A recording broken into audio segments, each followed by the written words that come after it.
Character building and disappointment. That sounds like a band name, doesn't it?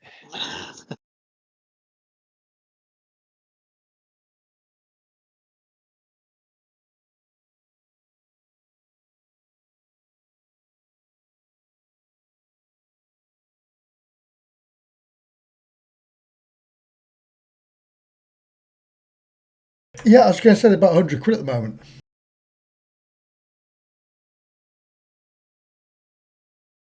Exactly.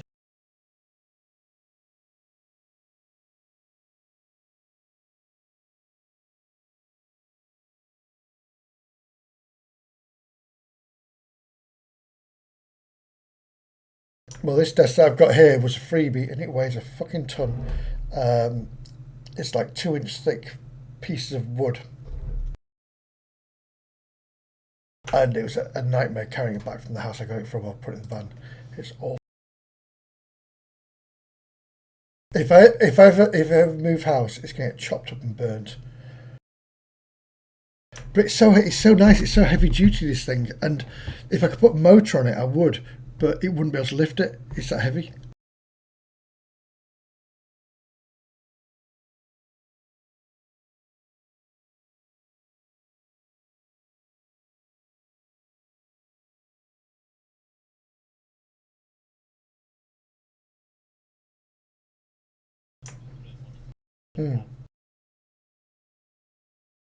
Yeah, every part of my desk is 40mm thick.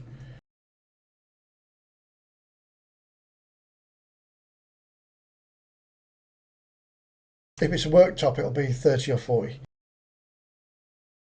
Yeah. Oh.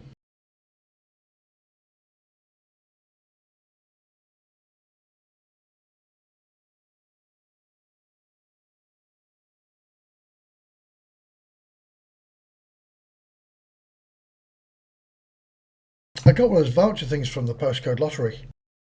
So I got myself a set of headphones, which I don't need, but I thought I'd get another set because it's either that or Pyrex. And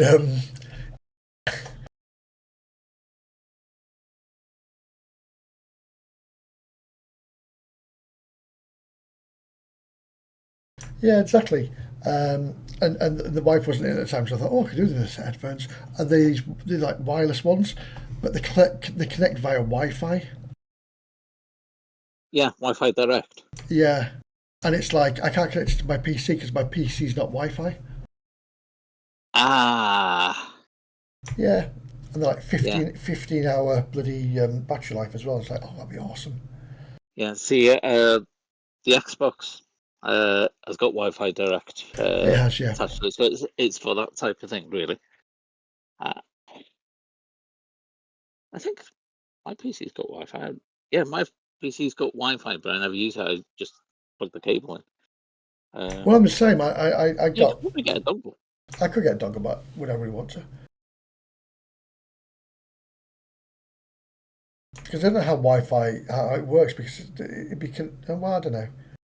It doesn't connect to your router type thing. It's direct. It's device to device. So it's supposed to be almost as good as cable because it's just direct line.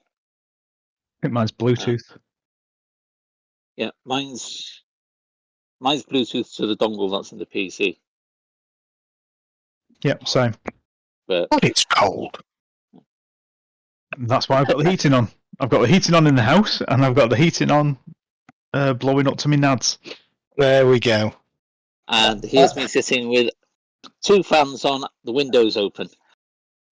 Yeah, it's really cold down here today. I'm just going to take the sound off the PC. Heating will kick on though shortly as the temperature drops a bit more. Kath's just going through the change. Exactly. It sounds like it, yeah. It's going to be about 20 degrees. Since I was a kid. It's about 20 degrees on Thursday or so. Yeah, isn't it? You're having like the 2-day mini heat wave, and then it turns to shit again at weekend and all next week. Yeah. Oh, are we having a really hot couple of days and then a couple of cold days, are we? Hotter than Ibiza, apparently. 2 hot days Thursday, Friday, and then weekend onwards, it's just dog shit. It's funny, though, because I'm going to confuse my customers because I've worn shorts all over winter. And I'm going to put trousers on when it's really hot. And they go, oh, Where's your shorts? Oh, it's too hot for shorts.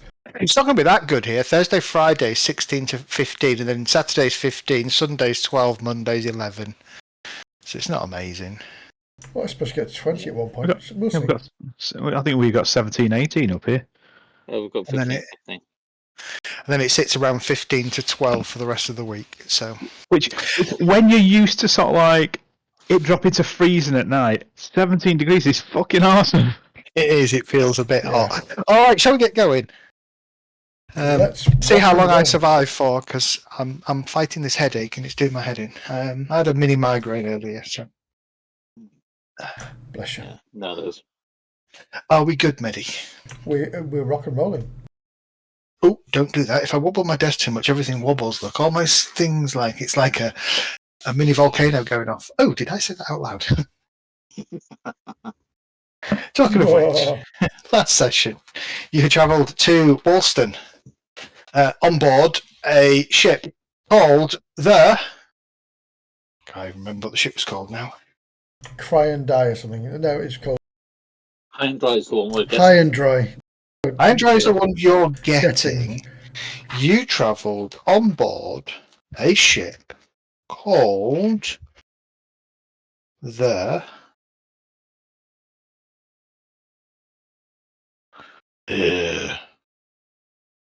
Not mega important, but I should remember these little things. The Autumn Gold. Thank you. Yeah, I couldn't find it. Captained by Michelle Corelli.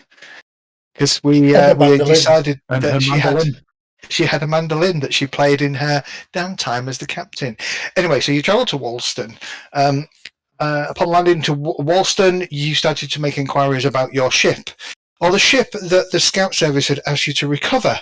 A scout ship called the High and Dry. You discovered that there were no other ships in the starport, which had you a little bit surprised, and so you kind of went through and talked to the port officials, who told you a little bit of information about the High and Dry, mostly that it was taken off a couple of months back, never returned, and that the crew came back on a air raft, and then took passage to another ship out of system, and have never returned after trashing a bunch of hotel rooms, leaving some food bills, and generally causing a bit of a fracas. You went to the you directed to the palace, where you spoke with a government official. Said government official was called somebody Greener, Minister Greener,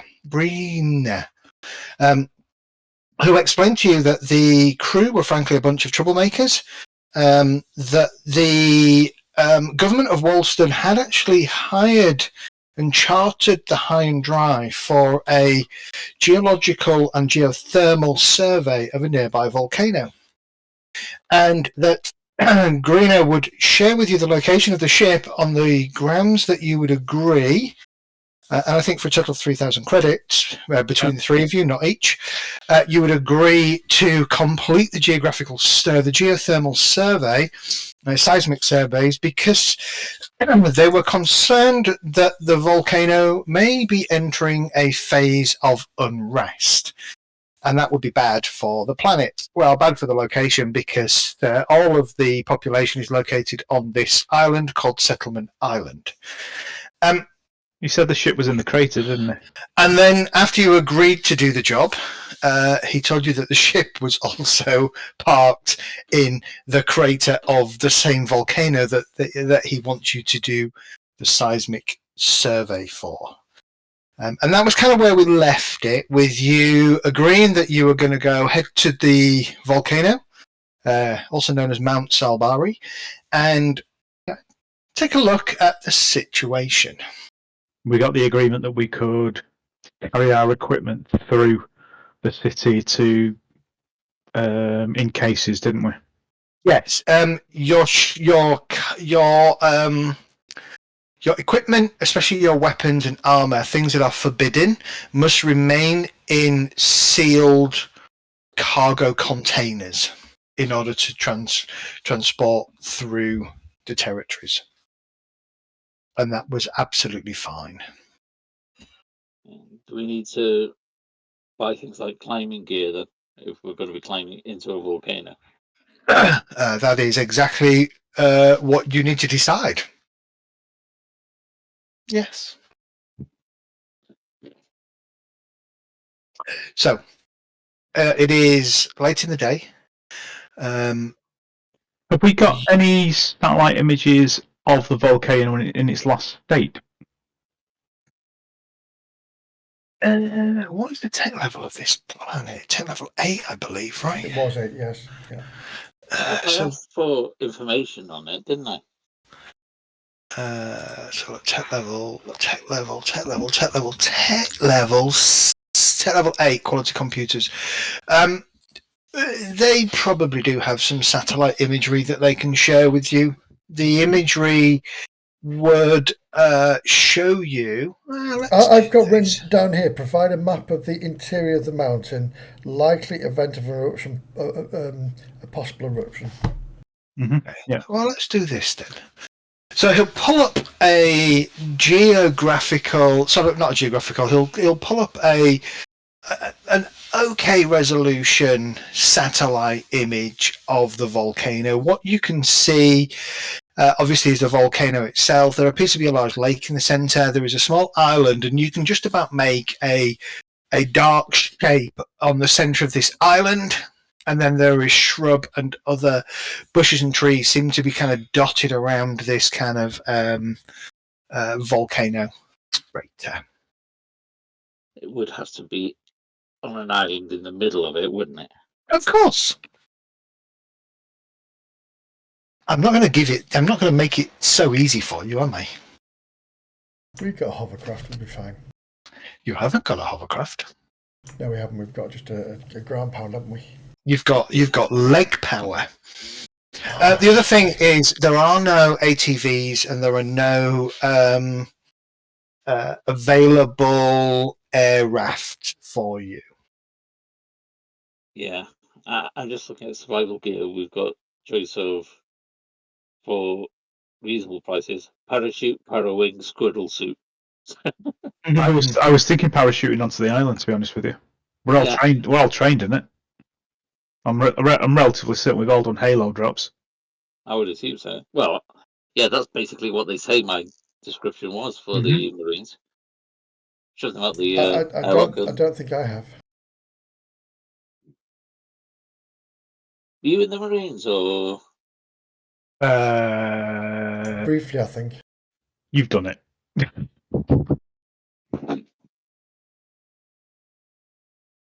Off-world construction toolkit. Nope, you don't want one of those. I looked at the fucking. Yeah, we've already got the tools, but I looked at the toolkit, the engineering toolkit, and it's basically for fixing a car. You know, it's that $1,000 credits. It's more expensive than everything else. For fuck's sake! Because it's a spark plug and a clutch cable. It's like Christ on a bike. I'll get it for nothing from Temu. Yes. Yeah, but the problem there is it'll be this big. Or it'll be made of chocolate. Yeah. Or something. Let me have a think.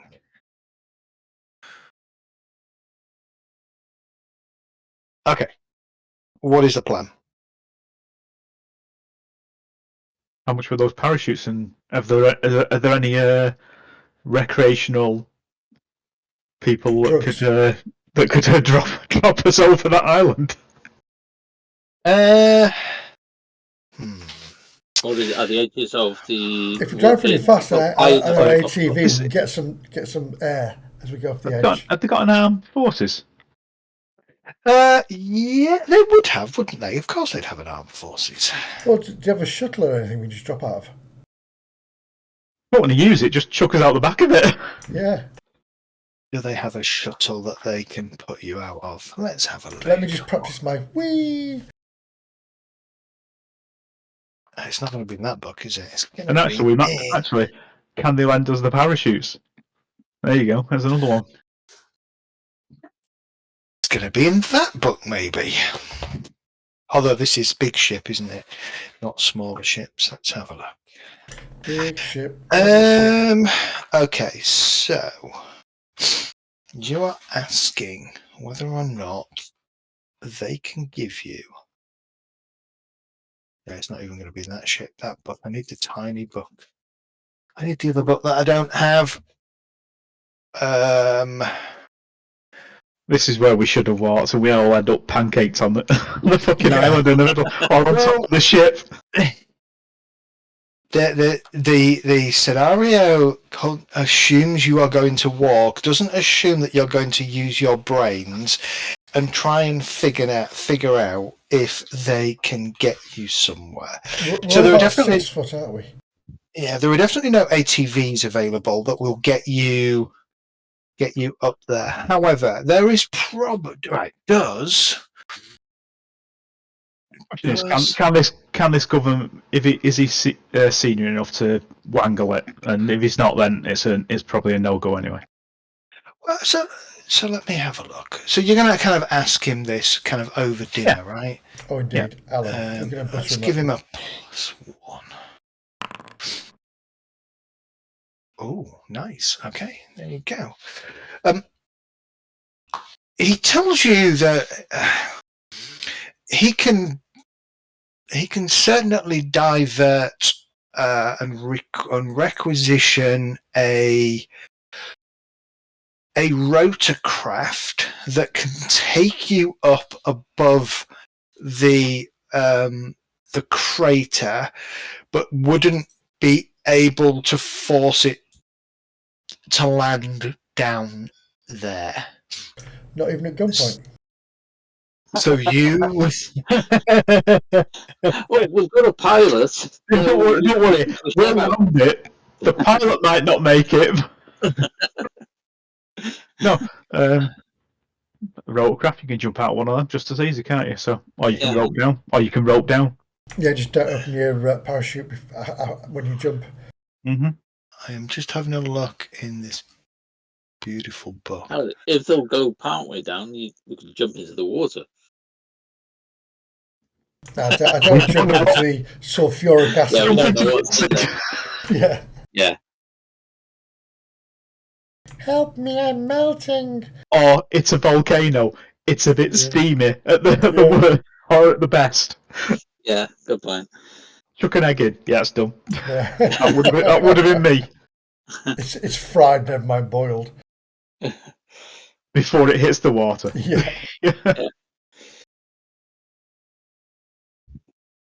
And the last thing we heard was... Yeah, just give me a sec. I am just looking at my options for you. God, you want to make my life difficult, don't you? You should know this shit. We will do this. Yeah.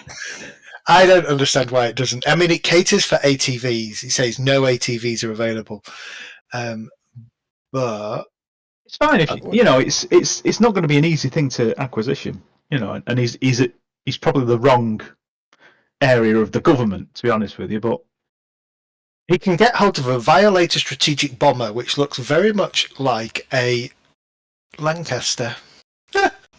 Nice. The Architaeus biotech airship. No, tech level 11, way above your pay grade. Level 10, level 11, 10. I don't understand some of these tech levels, because you look at some of the items and it's a modern item and it says it's tech level 1 or 2 and it says fucking sail. And it's like, that didn't exist when we were sailing. I know, some of them are weird. Let's just have a look. All right, I'm just trying to find something. So I've got one option that I've found. Ooh, okay. That seemed a bit.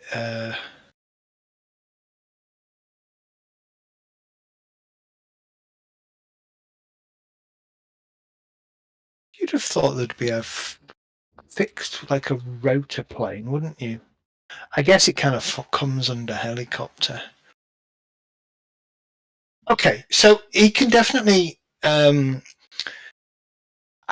the ability to call on what we would know as the equivalent of a Chinook.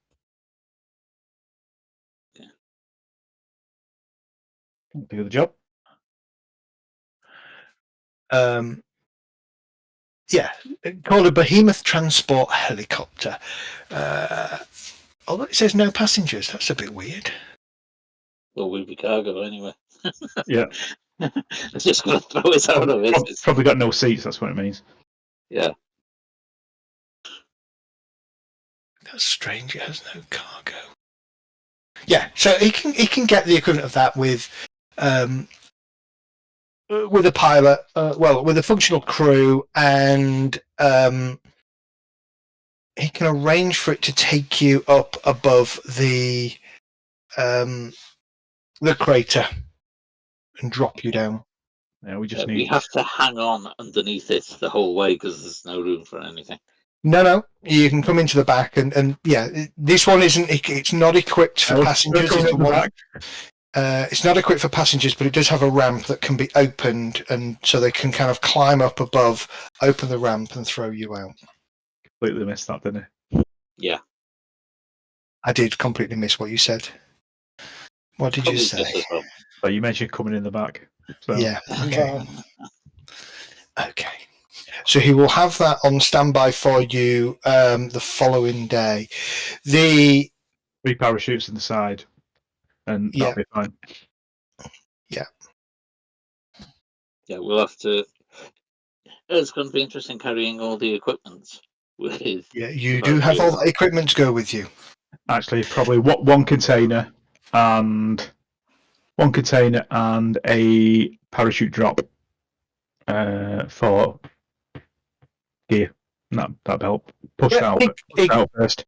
You can do that. You can do a parachute drop for the gear. That's not a problem. It's going to be a parachute drop just like Division 2. It's going to not go anywhere where it should. It'll end up in the middle of a load of gribblers. Yeah. Something like that. Right, are you going for a parachute or a para-wing? Parachute. Straight down. No, the Deadpool shenanigans. Okay. Yeah, I had a mental image then of Brad Pitt for the split second that he was in it. That was such an awesome cameo. What you doing? That was a funny noise. He sold it without him actually being in it, though, didn't he? Yeah. Didn't he? Yep. Yeah. Sorry, I'm just keeping an eye on my cat. She looks like she's going to try and... Yep, she's going to try and jump. No! No, come on, down. Down. Good girl. You like to try and jump up on my Lego. And that will just be messy, because she'll jump up, she'll skid, she'll knock it, and then it'll go everywhere and break. Okay. Tells you that he will be... Tells you that he will be able to call the... he'll be able to get the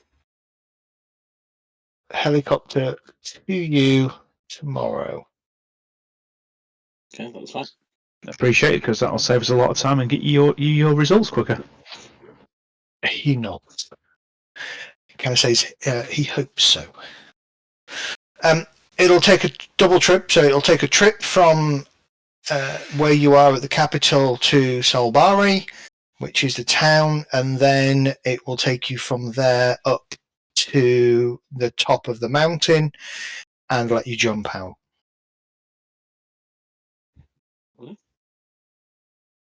So nice of him to let us jump out. Yeah.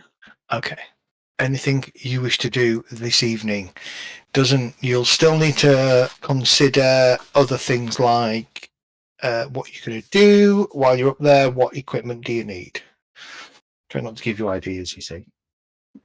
Well, I'm going to be watching YouTube clips on parachuting just to refresh. Yeah. We've been given the equipment to fix the actual ship itself. We've got that. That's fine. We need just ourselves, which will be... I've got my vac suit, which is fine anyway. Okay. I haven't got a vac suit. I don't envisage that I will need a vac suit. But I do have... You got a rebreather, haven't you? No, I've got a breather mask. I've got a respirator. because they're different. And a strong will to live. Yeah. I've also got a bivvy backpack. Yeah. So they're there. And a survival kit, and a sleeping bag, and a first aid kit. Nice. I didn't get the first aid kit because I knew that we've got a medic in the party. Though I can use it. Yeah, I've got my med kit. Breather mask incorporates a respirator, so I didn't get a separate one. Yeah, breather mask, that's right, yeah. I've got ComDot for communication, as well as the mobile comms, because it's like the Bluetooth headset, I think. Mm-hmm. Why my comms on my... Yeah, I've got advanced mobile comm as well. Right, I'm going to say I have two, even though I've not put them on my sheet. And I definitely have comms written down on my thing, so I do have them. You better make sure you've got comms, because how are you going to talk to each other while you're parachuting down from 75,000 meters above the volcano? Sign language. See, one of the things... mobile comms. There we go. I'll delete that, because I don't know where the hell that's come from. I had one item called General Item. Don't know what that's supposed to be. Yeah, that's when you put one in. You put a general item in, it isn't named or anything. I don't know where it came from, because I don't remember adding anything.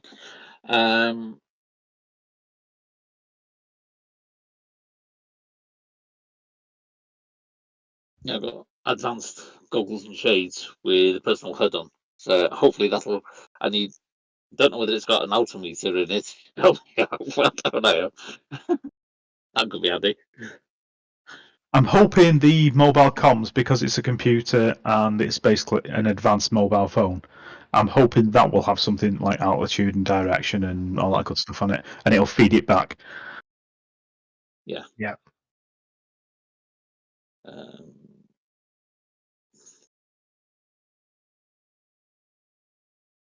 I've got a translator. Oh, yeah, I haven't got anything like that.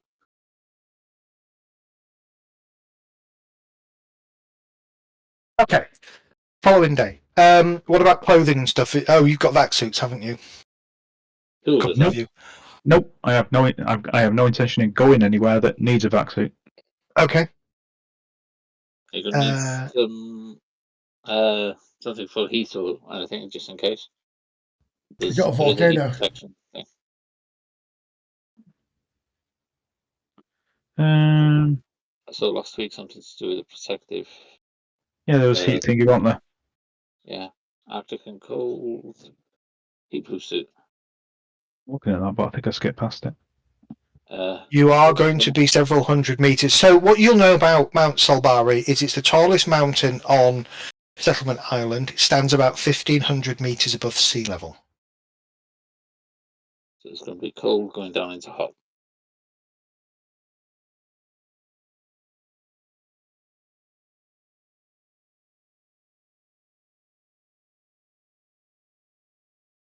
I do like the fact that they've put duct tape under general survival gear.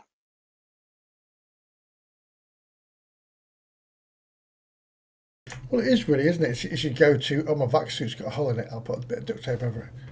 Yeah. Useful for hasty repair work, as well as for restraining and gagging prisoners, among many other things. That's the actual description in there. They know players well. Say nothing. Okay. Following day. You are greeted back at the palace in the grounds by a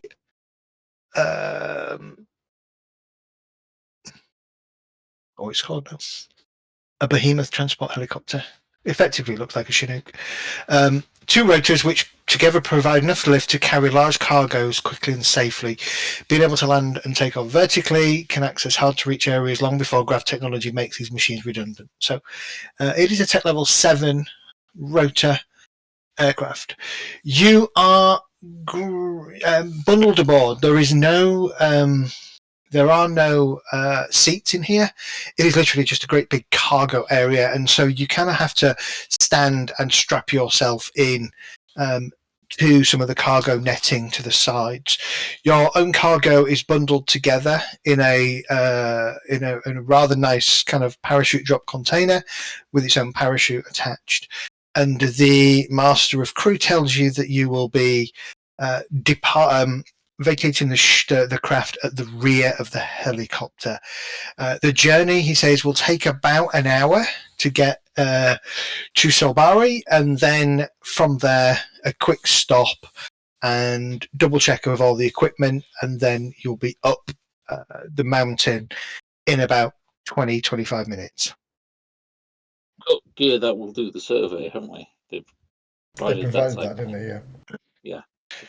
Well, the ship should be able to do that as well, shouldn't it? The assumption is that the survey equipment is still on the high and dry, because that's what they were given. So you're hoping that the previous crew did not take that away with them.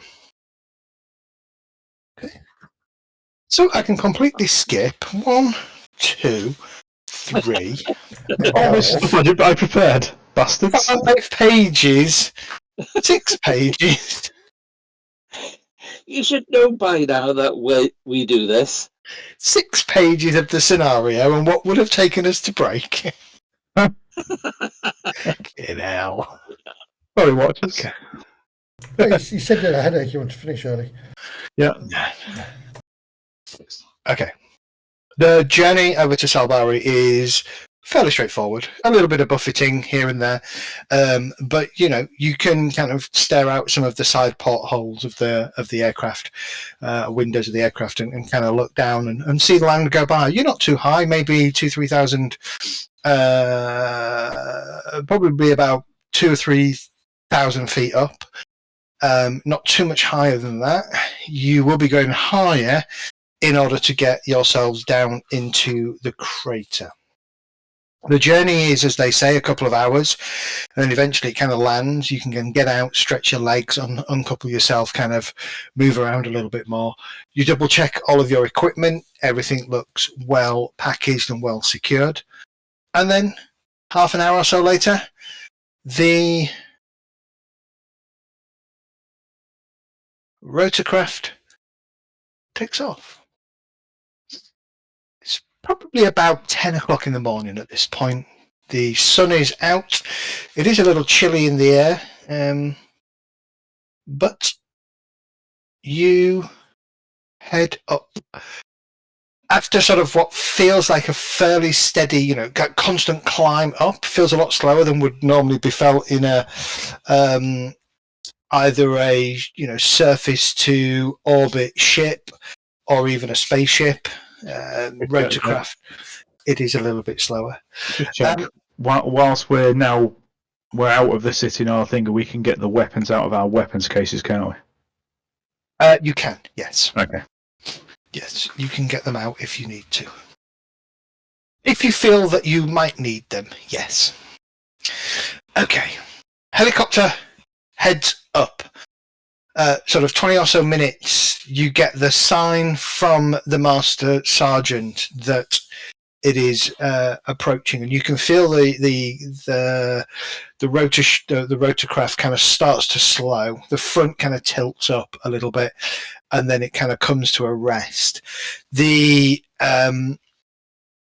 Master Sergeant has already strapped on a respirator over his mouth, and he's put a big, thick coat on, camouflage coat, and then he kind of hits the green button, and you watch as the ramp starts to drop at the back. He's clicked himself in. He kind of gets to the edge, grabs hold, looks down, nods, comes back, hits another button, and you watch as your cargo kind of slides up a little bit, and then is rolled down automatically to the ramp. He gets behind it, he gives it a push, and you watch as your cargo kind of comes out the back and starts to drop. I'm going to see if the parachute opens. I'm going to be diving out after it. Yeah. Okay, you're going to go after it? Yeah, I'm going to. So, yeah. Okay. I'll move my wife to one side, but if it doesn't deploy, I'll manoeuvre myself, because I'm assuming we've gone up to about, what, How high was this mountain? This mountain, did we say? About the mountain at the tallest is about 1,500 meters off sea level. But what you do know from the satellite imagery that the crater itself is a couple of hundred meters below that. But in order to clear the lip, the helicopter is probably up at about 1,700 to 1,750 meters. So you imagine you're going to be dropping down about... Can we double that? Yeah, you can absolutely double that. Yeah, gives a bit of time. It's still a mile, though, isn't it? Yeah, I think you normally drop from about 3,000 feet, don't you? Yeah, as a minimum. But bear in mind, you're going to be about 2,500 meters up, which means you'll be dropping. If you do that, you'll be dropping about 1,500 meters. No, about 1,000 meters or 3,000 feet into the crater. Yeah, that works, doesn't it? Yeah. Okay. All right, so you watch as your cargo crate goes out, tumbles a little bit as it starts to fall. Who's going out first?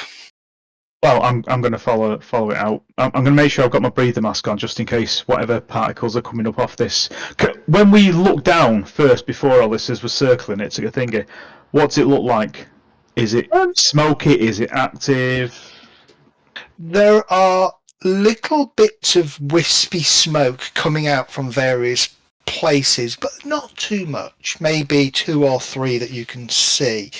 The island that you're aiming for is probably 100, 150 meters across. Actually, no, it's about 100 meters across, actually. Sort of in the middle, and the helicopter's kind of come up and is kind of hovering, roughly speaking, above that, and you watch as your cargo is kind of dropping down. Right, okay. Because I figured whilst we were circling, I'd look before I dived into the mouth of a dragon. Yeah, probably a good idea. So basically, as he starts pushing it back, I'll start getting my stuff together and start walking alongside him. Can we actually see the ship as well? Yeah, you can see it down below. There is some sunlight glinting off it, so you can just make out this kind of, in places, some reflection of metallic stuff around this darker image on the base of this. Awesome. I didn't want to jump out and there's a ship there. Yeah, okay. Wrong volcano. Okay. Carver, give me a dex check as you go out, please. Okay. How am I doing that? Is it just double clicking the dex stat? I think so, yes. Unless you have sorry, not dex. Give me athletics. I've got athletics dex, is it? Yes, give me an athletics dex check, please. Yeah, in my case, it's straight dex. I haven't got any points in it.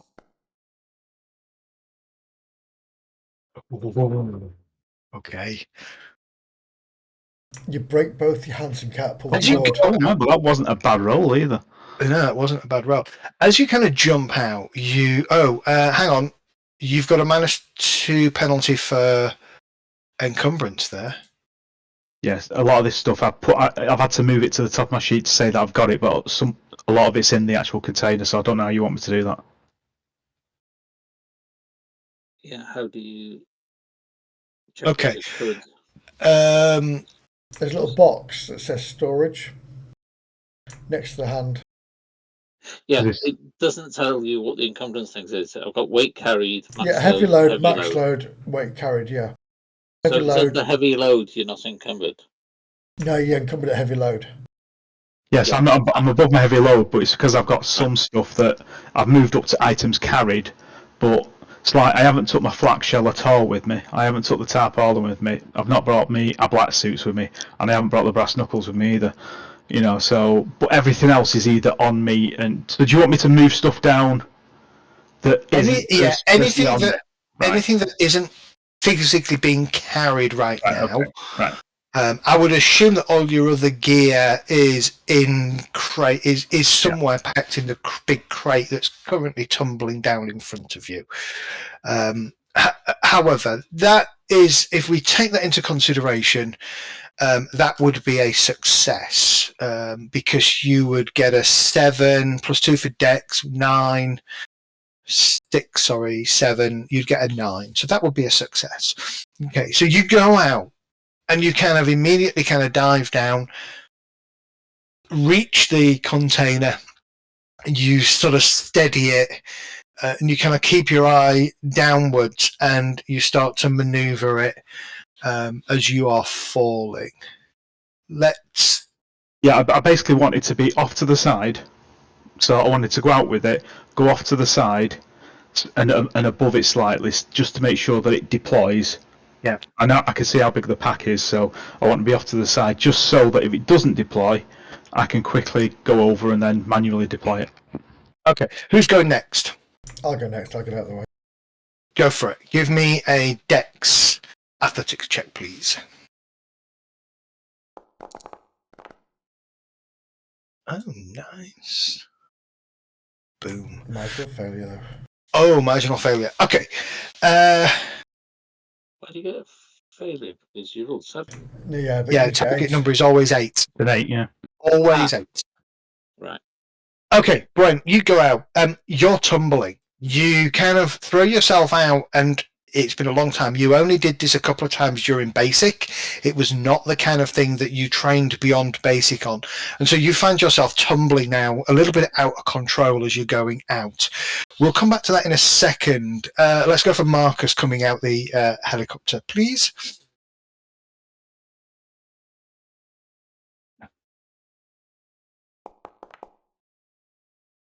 Likewise, you are tumbling.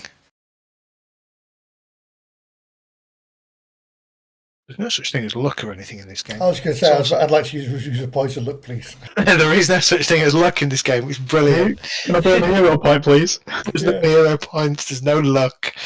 Okay. Carver, as you kind of come down, you kind of pull yourself, you splay yourself out. You kind of just up above the crate. Give me a survival check. You may choose to roll this with Dex or Intelligence.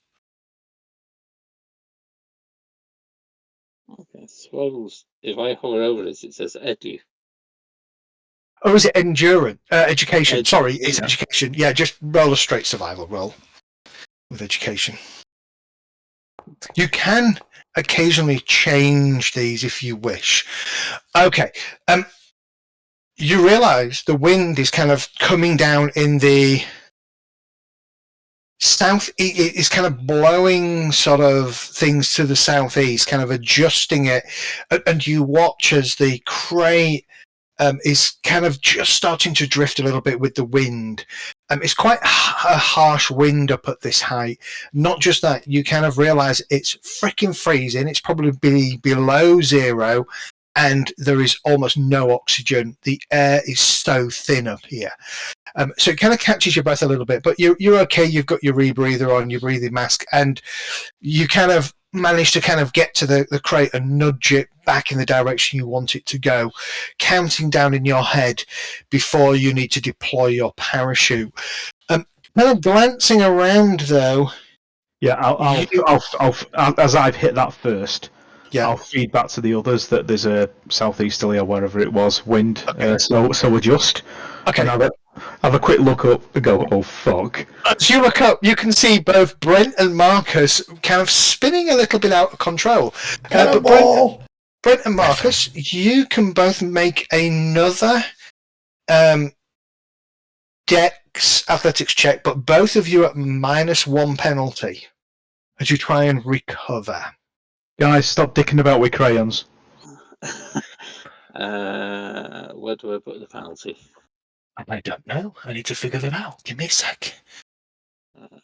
Is it DM0? Do I put -1 in there? Yes.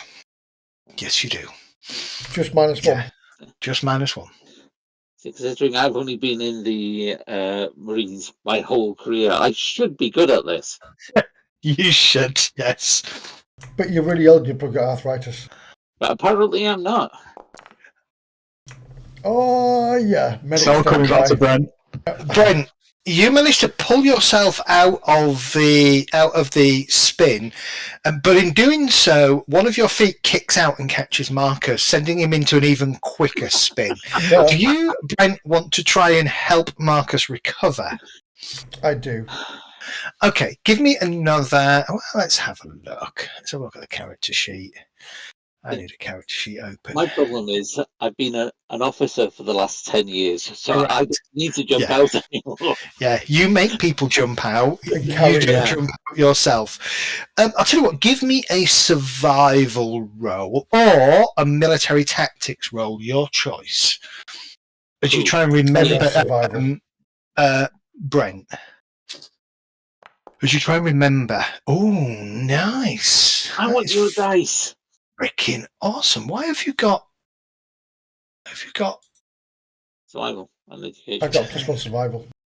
11, 12. Yeah, okay. +1 education. Okay. Brent, you kind of pull your body in and you grab hold of Marcus's legs and you just yank them and just kind of, you go with him a couple of times, but then you kind of splay yourself out, change your body shape, and you manage to stop him from rotating. So, Marcus, can you give me a survival roll, please? You're going to say military tactics for me as well. No, survival. Oh, yes. Okay, perfect. You slow yourself down. You kind of kick off Brent, give him a thumbs up as you kind of splay yourself out in a more stable situation. So at this point, you realise that both you and Brent are probably about here. Actually, here's what I'm going to do.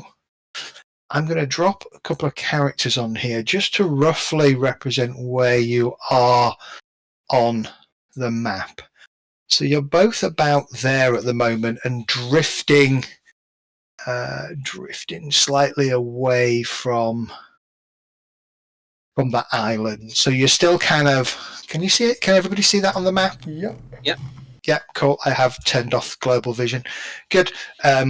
So you're kind of drifting away. You reckon if you go straight down now, you're just going to hit the water. But you do realise as you kind of focus and you can hear Carver going, hey guys, calm yourself down, stop dicking around, watch the wind travelling, heading sort of south, northwest, southeast, and compensate. And you realise that, yeah, you're drifting off. And if you were to go down right now, you would be in the lake around the island. So let's do the third set of actions just before we deploy. You may make either athletics, survival, or military tactic rolls as you start to get yourself adjusted, ready for deployment of shoot. Just about this point, the crate chute deploys, goes straight up past Carver as you kind of continue to fall just below it. Or you can deploy just as the crate chute will deploy as well.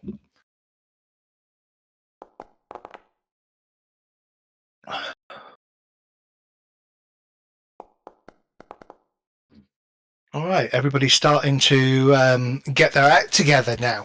So Brent and Marcus, you both kind of pull you kind of manage to adjust yourself and kind of slip down a little bit against the wind using kind of gravity and the momentum to kind of pull you through the wind back on track for landing on the island.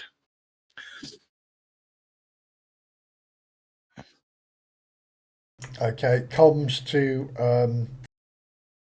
Carver. I think we got this. Just watch that crate. What are you doing, Carver?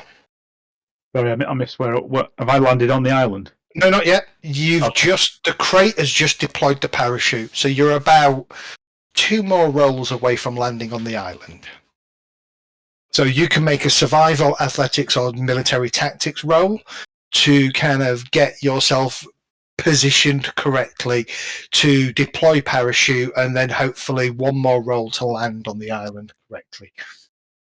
Okay, I'll make an athletics dex check then. Okay, go for it.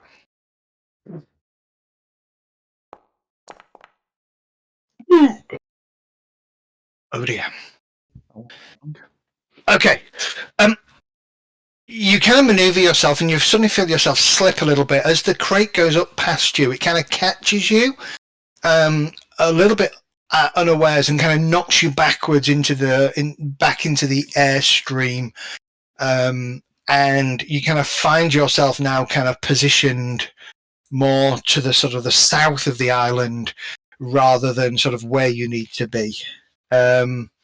Okay, let's go back to Brent and Marcus. You're at a point now where you can deploy parachute. You can make any one of those 3 rolls again, a survival, tactics, or athletics, to see how close you land to the island. If you fail it, you're in the water. If you make it, you're on the island. All right, Brent and Marcus, you hit the island, and you kind of roll. It all comes flooding back to you. You hit the island, and you kind of start to gather your parachutes up and kind of bundle them up. Over to you, Carver. Let's see what happens with you.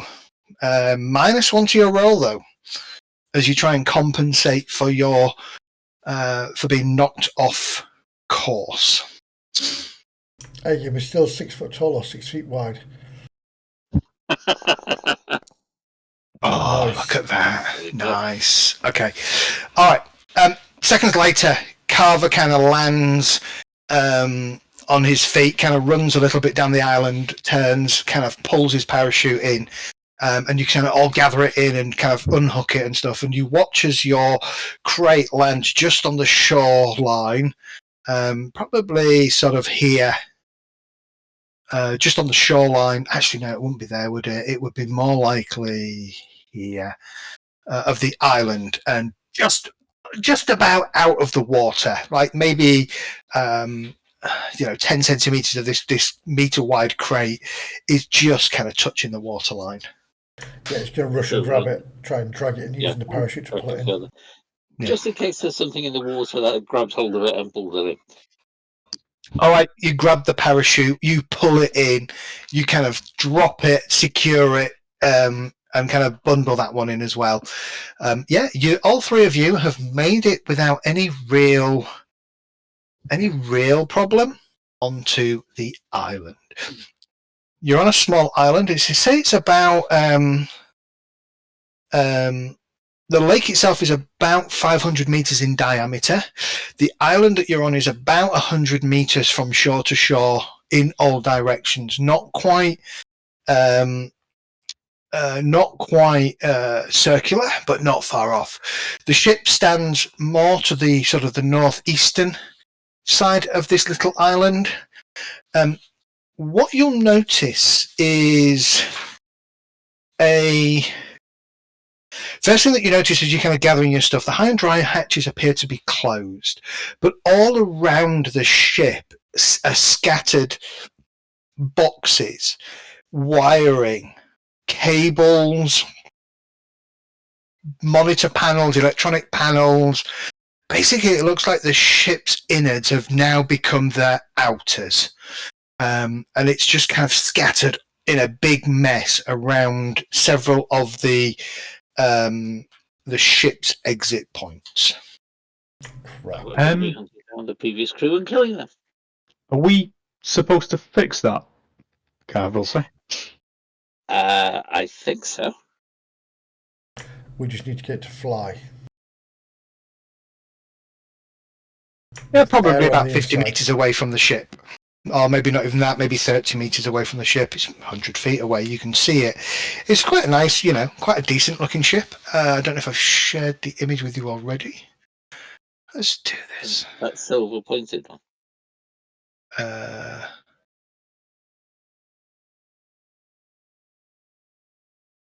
There, that's what the ship looks like.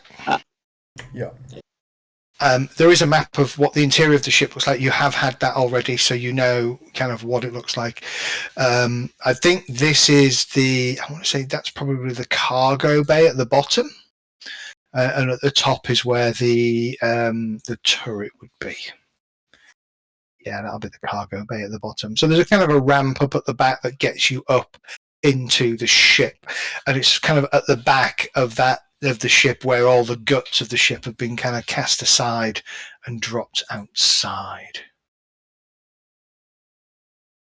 Right, let's see how bad it is inside. Quick question: what's the temperature like here on the island? It's a little chilly. It's probably in it's probably in low C, so maybe 8, 9, 10 degrees, something like that. Heat wave. That's fine. Moving will do that. Yeah, it's probably about 10 degrees Celsius, 50 degrees Fahrenheit, somewhere around that. There is a little bit of heat coming off the lake. That's perfect. That's perfect hiking weather. Yeah. I would say the lake is a little tepid. Is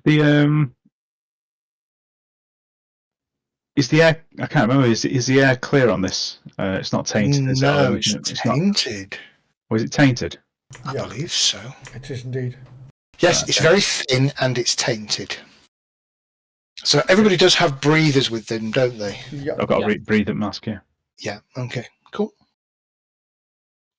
Go and start unpacking the gear to make sure it's landed okay. Yeah, let's get to the back of the ship first now. Gear looks absolutely fine. The crater's kept it well secure. Right. Start moving it over to the ship. I'll get my rifle out just in case there's anything in the water or in the ship.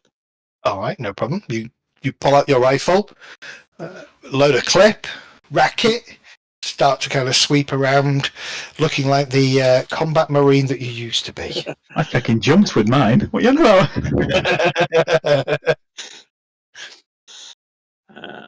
Start dragging the gear over to the ship. Okay. As you kind of all kind of drag the gear over to the ship, can I get any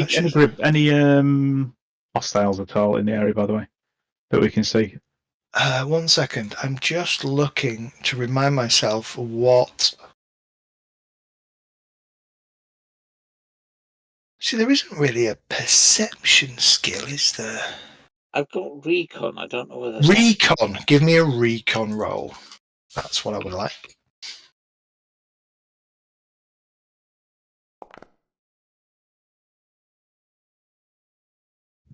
Okay. Definitely no hostiles. You kind of sweep the area. There's nothing that you can see in the immediate vicinity. But there is a couple of things that you notice as you kind of start to sweep your eyes over the detritus, and all of you can kind of see this. Firstly, there appears to have been a lot of the kind of freeze-dried ration packs that you would expect on a ship, more for the emergency supplies if and when you run out of fresher food. Those appear to have been ripped open, and here and there you can see bits of ration has been kind of crushed and scattered around. The second thing you notice is what appears to be some kind of metal bowl, maybe bigger than a dog bowl, but sort of smaller than a horse trough in size. And it has the name Kimbley, Kimbley, stamped on the rim of the bowl. The bowl itself looks discoloured inside. Somebody had a pet. Or still has. Maybe that's what trashed the building, depending on what the hell it is.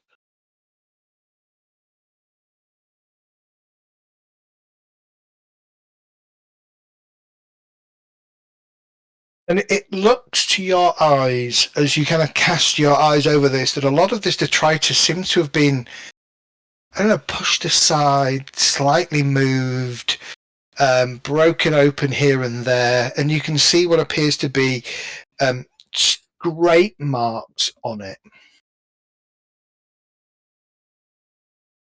Yeah, I'm going to get my gun out. Make sure it's ready to fire. So it's a big bowl. It's bigger than a dog one, but smaller than a trough, which are huge. Any footprints or anything on the island to give us a clue of the type of thing that used it? No, there's nothing that. Give me another recon roll. So just so everybody knows, recon is your perception skill typically. You can't quite tell what might have caused this. Your best bet is some kind of animal, obviously. To Brent's point, could have been some kind of pet, but the pet would be larger than the sort of the domesticated dog, and certainly bigger than a domesticated cat that you would be aware of. Like glancing around the island, it's very sparse. There's not a lot of some very low shrubs here and there, but there's not a lot of anything else that could really conceal something. So there doesn't appear to be anything else on this little island with you. But you are convinced at some point that something came with the ship that was not just humanoid. But we've not looked inside yet. It's an alien. Could be. I mean, you wouldn't have well unless they really badly treated the Varga or the Aslin, then you know. I was thinking more like Facehager was in something and suddenly burst out and turned into this. Yeah. Okay. Maybe. It sounds like a pet. Yeah, it's got a name, but does all the wiring and thing look like it's been ripped out by something in a frenzy type thing, or no? So the wiring looks like it's been, and panels and things have generally been removed as best as you can, far as you can tell, in an orderly fashion. Though subsequently, though, they've been pushed and scattered about, and that scattering appears to be in a more disorderly fashion. Make just straight up intelligence rolls if you wish. I think they've abandoned this ship, filled this bowl full of rations and buggered off. And then these things run out of food and got a bit peed off. Yeah, I wonder whether they're still in good condition. How do I make a straight up intelligence? Oh, click the intelligence. Just double click the stat. Double click the stat, yeah. Okay, all of you, yeah, exactly. You kind of, your general assumption is exactly what you've said, Brent. You do wonder whether they had a pet with them, that they filled up a bowl with food, whether it was rations or animal food, hard to tell. Looking at the bowl, it looks more like congealed food that you would have in a dog bowl or a cat bowl, there where they turn their nose up and they don't want to finish it, right? That's kind of like maybe baked a little bit in the sun. I wouldn't say the heat because it's not hugely hot here. The ration packs appear to be scattered all over the place and ripped open more than carefully torn open. So you suspect that whatever was eating these rations, the damage and the way things have been scattered, you think that the creature, this pet, has been rummaging through all the stuff that the former crew left, looking for food. There is no sign of the creature on the island. Could be in the ship. It's definitely in the ship. Yeah, the airlock and the cargo ramp to the ship is closed. Yeah. It could have triggered the close when it went in. Walk around and see if there's any other way in. If there's damage or holes or anything like that. No damage or holes to the hull. The hull itself appears to be in serviceable condition. I wouldn't say it's in pristine condition. The ship, even the outside of the ship, definitely shows a lack of care and maintenance. Is there a control panel to open the back of the ship? There is, and you do have the codes from the scout the scout officer that you met to key in. The ship itself is powered down. When you place your hand on the hull, you don't feel that quiet hum of the fusion reactor that you would normally feel to suggest that there was energy flowing through the systems within the ship.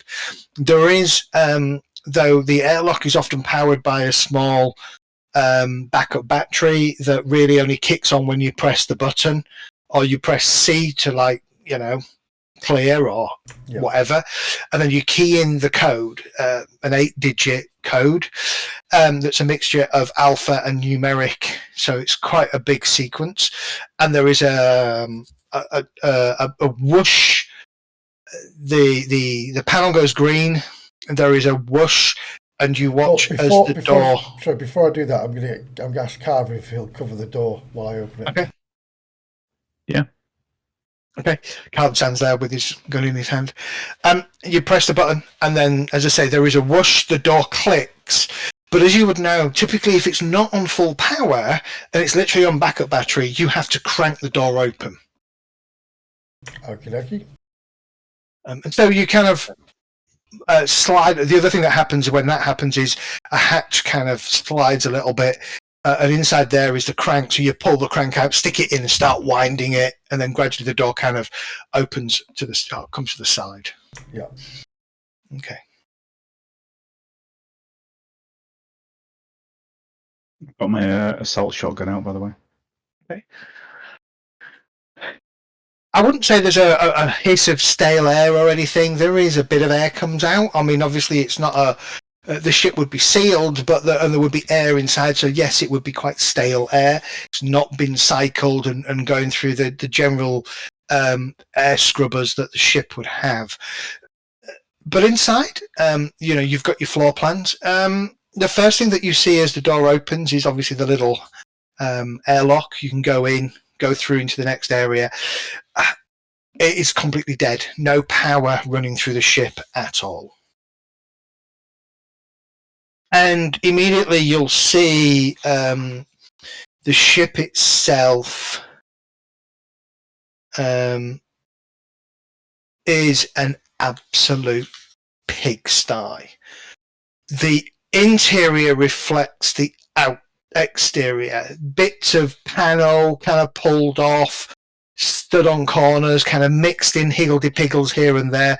It's not every panel, but it's big portions of the ship seem to have been pulled apart, obviously in some kind of attempt to try and fix the ship.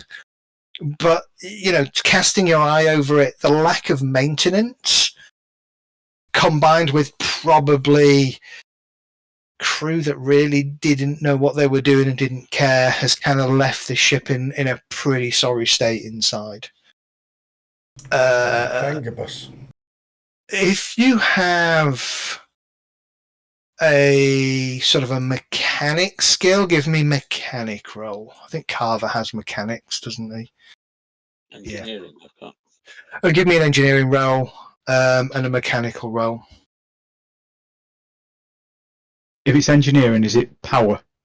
Engineering would be you going to the fusion reactors to look it over, Marcus, to try and figure out how to get that started. Yeah, there's 4 specializations under it. The M drive, J drive, life support, and power. So it would be power. Okay. I'll do a power check then. Okay. Because I've got 2 in that. And then somebody will need to do a life support check, I guess. If somebody else has got mechanics as well. Yeah, I've got engineering, sorry. Yeah. I'll do it. I think you can make the roll, can't you? You just don't get the bonus. Yeah, you just use your basic engineering skill. You just don't get any bonuses. Life support. Okay, so the first thing, power. Fortunately, they haven't really dicked around with the reactor, which is probably not a bad thing, because you don't want one of these reactors to go up. Probably not as bad as a big starship, but certainly a reactor in a 40-ton, or is it 100-ton? 100-ton ship is going to create a pretty big hole in this crater. But it will take you... roll a d6 for me, please.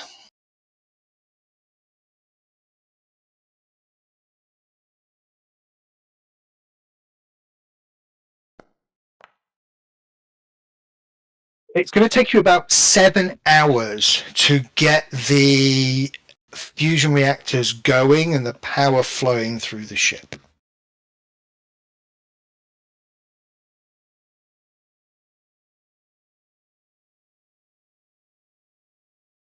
The life support system's pretty battered. Bits of it have been ripped out, pulled out, scattered all over the place. Your initial look at this is, I'm not sure whether I can fix this or not. You can choose to roll again, but it will take you a further D6 hours on top of you kind of already struggling to fix it. Marcus. What's that for? That's for Marcus. So you're busy tinkering with the power systems, trying to get the power systems back up. That'll take you about 7 hours. In the meantime, Marcus has done the same for life support and has hit a brick wall. So can you roll me a D6, please?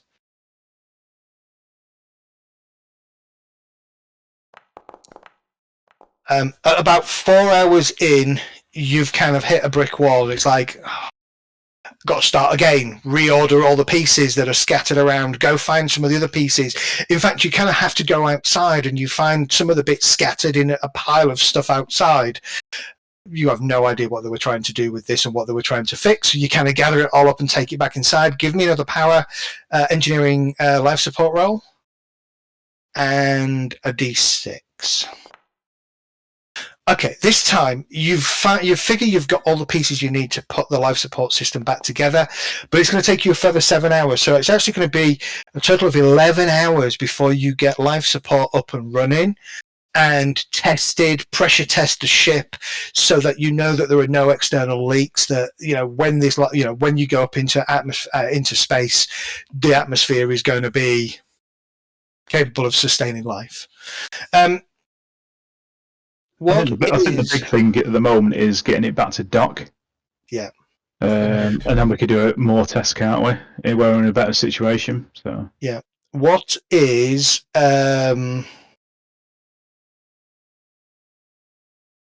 Brent's just outside having a fucking cigar, isn't he? Yep. What's Brent doing in all this time? Because the power is 7 hours worth of work and the life support is 11 hours worth of work.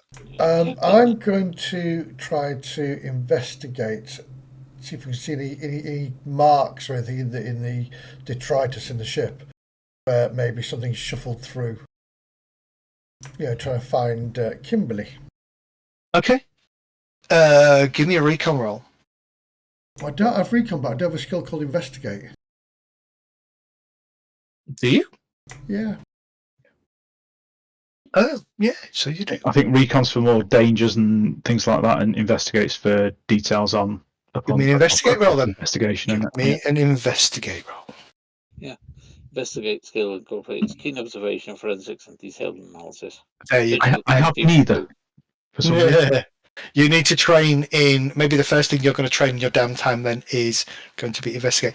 By the way, don't forget, you have had, from memory, you have had 2 weeks of travel time, so you can log those 2 blocks of travel towards the 4 that you need for a training sesh package.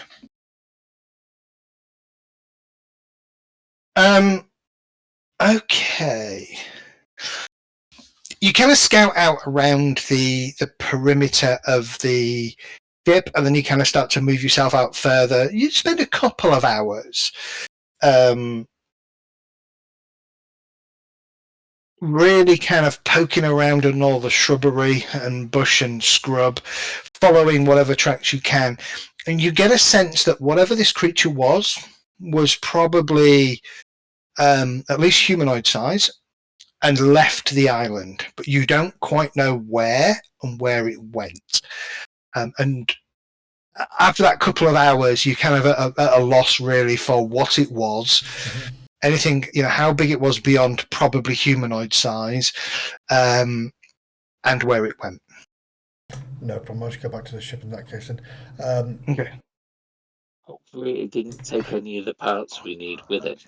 As you kind of go back to the ship and you get back to the ship, you can hear banging, crashing, cursing, screwing, electronic power drivers going and various noises, and the occasional spark comes off of one of the panels that's still kind of got bare wires exposed, and Carver swearing, followed by Marcus swearing elsewhere.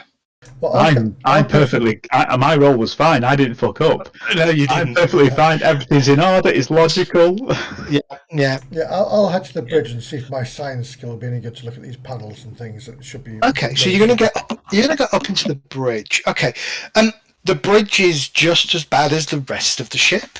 Lots of bits of the bridge have been stripped down to the bare essentials, the bare wires. And do you have? Okay. You have what skills do you have? I have science. Okay. Science. And more science. Science for this sort. I've got electronics. Give me an electronics check. That's down to 2. I've got electronic sensors. Can I just roll base electronics? Just roll basic electronics, yeah.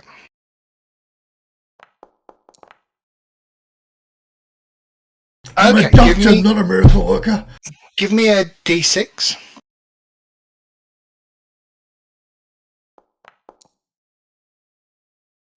I'm specialised in M drives, not life support.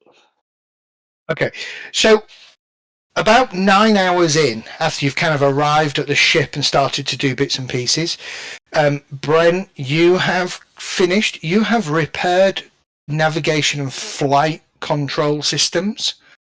The power has been up and running for a couple of hours. Life support is still resulting in a few swearing and bangs and crashes from sort of down in the engineering decks. So that means you've got flight control and navigation, you've got power, life support is on its way, you've still got drives, and then general shipboard electronics to figure out. And then to your point, Carver, that gets the ship airworthy, probably enough to do the job at hand and get it to dock. So it's the M drive we want to work on next, isn't it? Yeah. What was? Yeah. That's my specialisation. M drive. Your M drive, right? So when I finish power, you've got another 4 hours to finish life support, haven't you? But I assume you've got it in a place where it could be picked up by somebody else, because all the base work's been done. So if I then pick up, spend half an hour and pick up where you've been, pass it over, hand over, and then you go and start on the M drive because you're skilled in it, then we can do that, can't we? All right. So.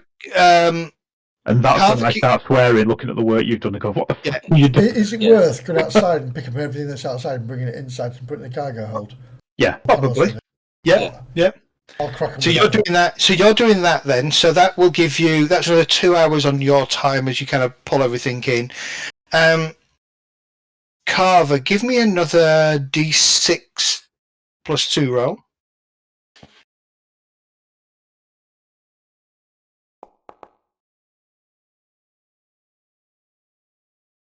Okay. Picking up, like you said, it takes you about half hour or so to kind of figure out how far Marcus had got, and then it takes you a further it takes you sort of a total of up to hour 13 since you've arrived at the ship to get the life support systems fully functional, working to the point where you are absolutely assured that if you went into space, you're not going to all asphyxiate. That gives you, Marcus, at least a further 6 hours where you can work on the M drive.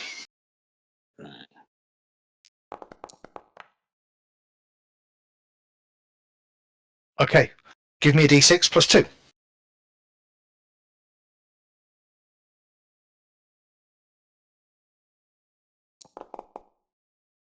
Okay, you finished a drive an hour ahead of Carver finishing life support, but give Brent, you've got sort of 2 hours as well to kind of do whatever you need to do. Yeah. Anything else you want to do? So I've brought everything from the outside inside, haven't I now? Yeah. Fantastic. Could you start the scans from the island? There's one more thing that you need to do, and that is you need to purge the AI and upload the new AI from the computer diagnostics portable download diagnostics system that you've got. Right. So somebody with electronics computing or computers will need to do that. I've only got sensors, but I've got electronics. You can do I've that. got electronics, but no specialization, so okay. Both the same. Yeah. Okay, so I would say Brent has more spare time to do it, so go for it, Brent. Oh, look at that. Beautiful roll. Nice. Give me a D6 plus 2.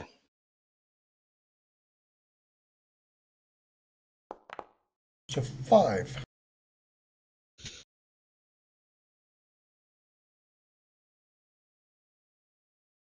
Okay.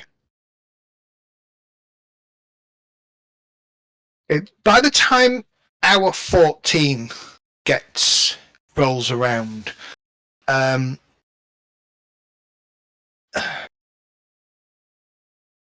it is past midnight of day 46, year 2105. You've now been sort of crater side for over 12 hours, probably about 16 or so hours. The temperature outside has dropped quite rapidly, but you now have life support and therefore environmental controls, so you can bring the temperature up to a nice steady 25 degrees, basking just your t-shirt and shorts, whatever. But you have got a working ship. M-Drive is ready. The general flight controls and navigations systems are ready. Life support, power systems. There is still a bunch of work that you would need to do on the general shipboard electronics across the ship. Here and there, doors are not quite working because panels are missing or wires have been removed.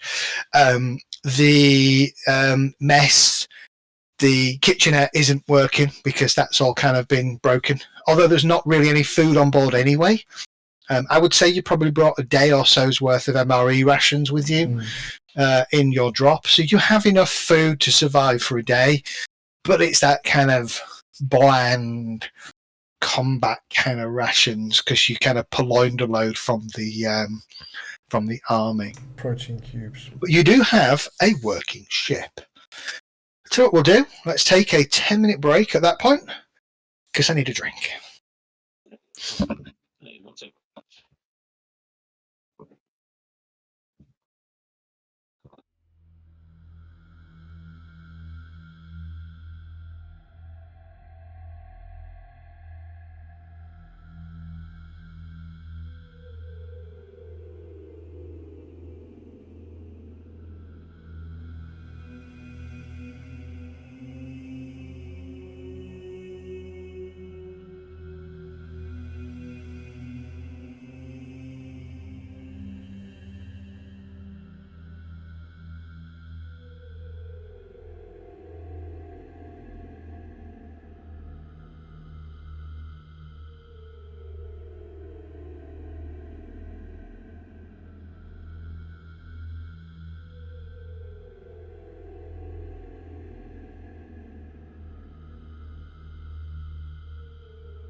We are back. Yeah. I am. All right.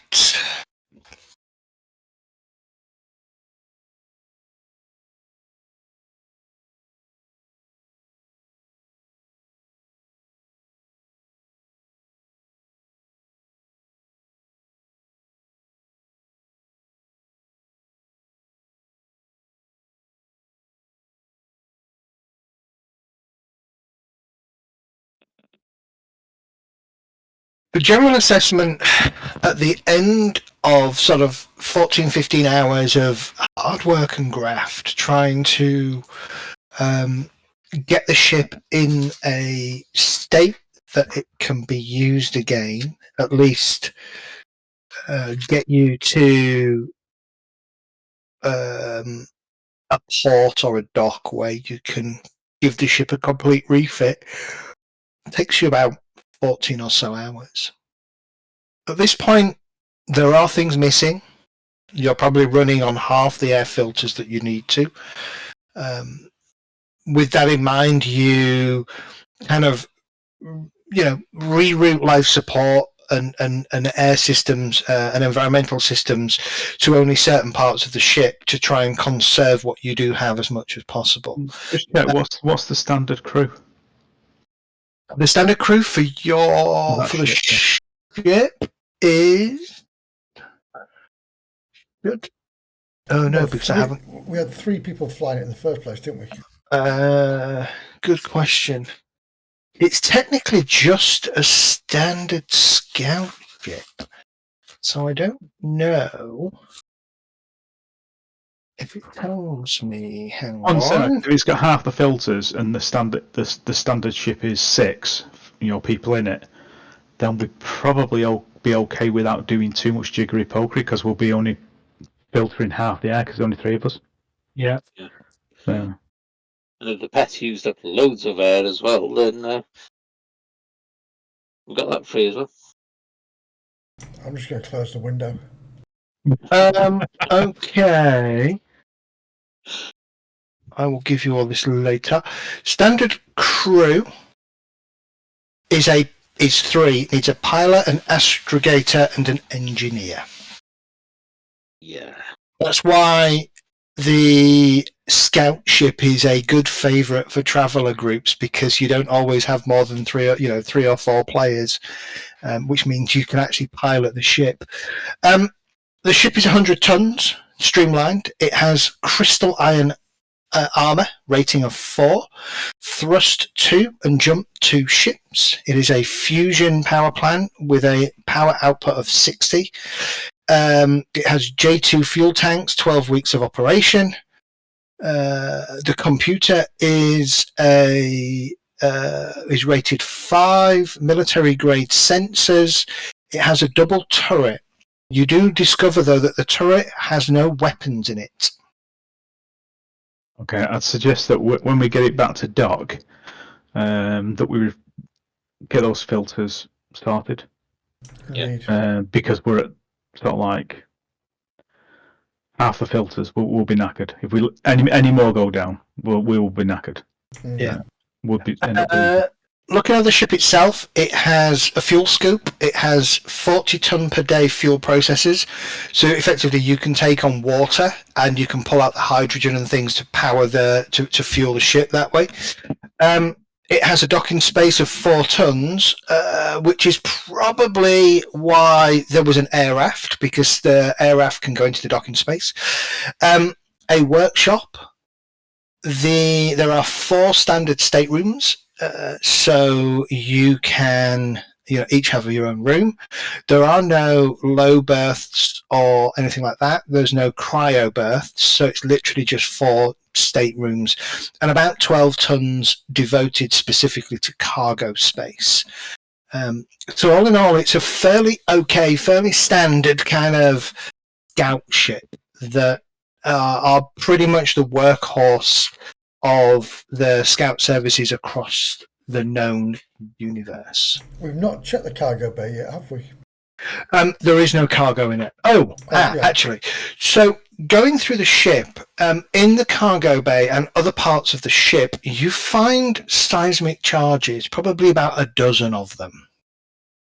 Kind of just scattered all over the place. Sorry, Kath? Yeah, they're for the survey, aren't they? They are. Yes, yeah. And then kind of, you get the, consulting the shipboard computer, you find, so it has It has the intellect program. What does that do? Fills in the gaps that we have because we're not that smart with computers. Yeah. Yeah. Hopefully it'll tell us what these guys have been doing. Have any of us got astrogation? I do. Somebody has. The computer does. That's what I was thinking. Do we need to buy the More program? importantly, does somebody have piloting? Yeah. I've got pilot spacecraft. Thank God for that. So we've got pilot, engineer, and astrogation covered. Yeah, I kind of thought you had, between the three of you, you had enough skills to pilot the basics, to do the basics of piloting a ship. I'm going to guess the autopilot's pretty good on it anyway. Yeah, the astrogation, the astrogator can plot the jumps. Engineering can keep the ship running and power the ship accordingly. Pilot can fly the ship. Having a captain is useful, and maybe engineer can double as a captain, depending whether you've got a leadership skill. I have actually. I have a leadership skill. Yeah. Yeah. Whose is higher? Okay. 1. That's all I've got in it. Yeah, 1.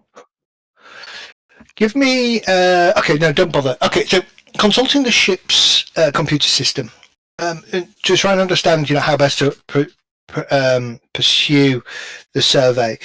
It's fairly simple. You've got a dozen or so seismic charges. The recommendation is that you deploy the seismic charges around the crater, distributing them as evenly as possible, both burying some in the crater itself, but also placing some down some of the lava tubes, detonating them. The point of detonation, making sure that the densitometer sensors are running so that you can create a 3D map of the volcano crater, and start to use the computer systems to plot the likelihood of an eruption. Sounds straightforward. Sky, yeah. How do we get over to the different things? We're going to have to fly the ship across. Yeah, I think that's probably what the raft was for. That's what I'm concerned about. That was the thing. We haven't got part of the tools that we need to do. I'm guessing we can just maneuver it across to the other side of the lake. Yeah. Yeah, absolutely. The maneuvering thrusters, so. Yeah. Okay, so you got a couple of options. You can do this kind of cursory, which you reckon will take you about sort of 10 hours to do it cursory, or you can spend an entire day doing it thoroughly. I think your choice. Do it properly. And if you can do a job, do it right. Yeah, exactly. Okay. And if we put the grenades like 4 at every point of the clock, so 12, 1, 2, 3, you've got 12 members. So it is about 1 o'clock in the morning, local time. You are tired. Yeah. Do you wish to sleep for 6 or 7 hours? Yes, please, sir. Yes, and lock that fucking door. Okay. Yeah. But first, lock the door and then give the ship a thorough scan. Get the scans up. Internal scan the thing. Is there anything else on this ship that isn't us? Give me, whoever's got sensors, give me a sensor roll. And make sure everything that was outside, that was part of the ship, is inside now. Nice roll. There is. The only thing that the ship sensors detect, so as you're kind of scanning away, I just need to double check something. It's immune to sensors. No. You detect it looks like a hand and a bag. There are some things that are immune to sensors, by the way. Yeah. It's in the bulkheads, so the sensors can't detect it. It's in between. What's in the ceiling? Do we need explosives to set these charges then? No, the charges are all electronically detonated. You can control the detonation from the ship's system. Oh, brilliant. So don't have to worry about a timer. No. We have to quickly run around pressing a button on each one. Yeah. That's the mini game within the game. Yeah. That is the mini game within the game. Sorry, I should have done this while we were downtime.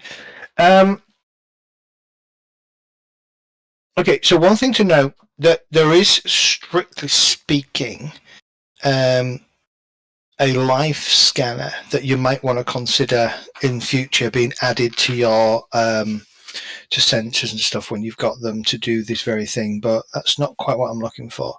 What I'm looking for is computer software.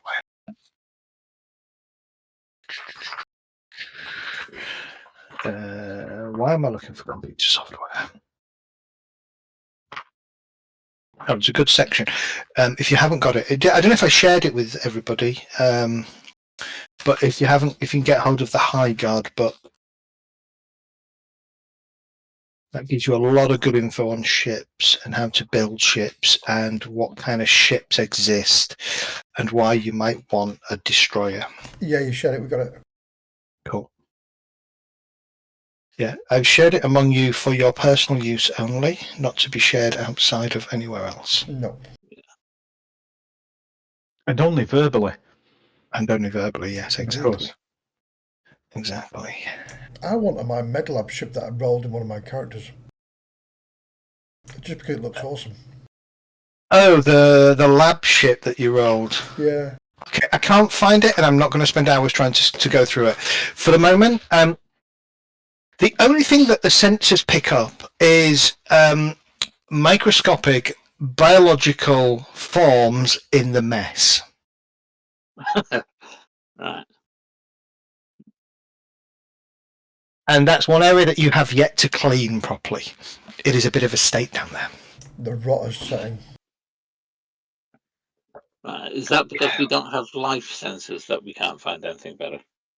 You don't have life sensors. Life sensors would allow you to scan external to the ship, right, identify what life sources exist, and actually, depending on the level of your life sensors, what they actually are. So there's one level that will just say there are 20 things around you, and then there's another one that will say 5 of them are this, 3 of them are that, 4 of them are the other. It's definitely worth getting hold of a copy of High Guard and taking a good look in High Guard, because there's so many different options of things that you can add.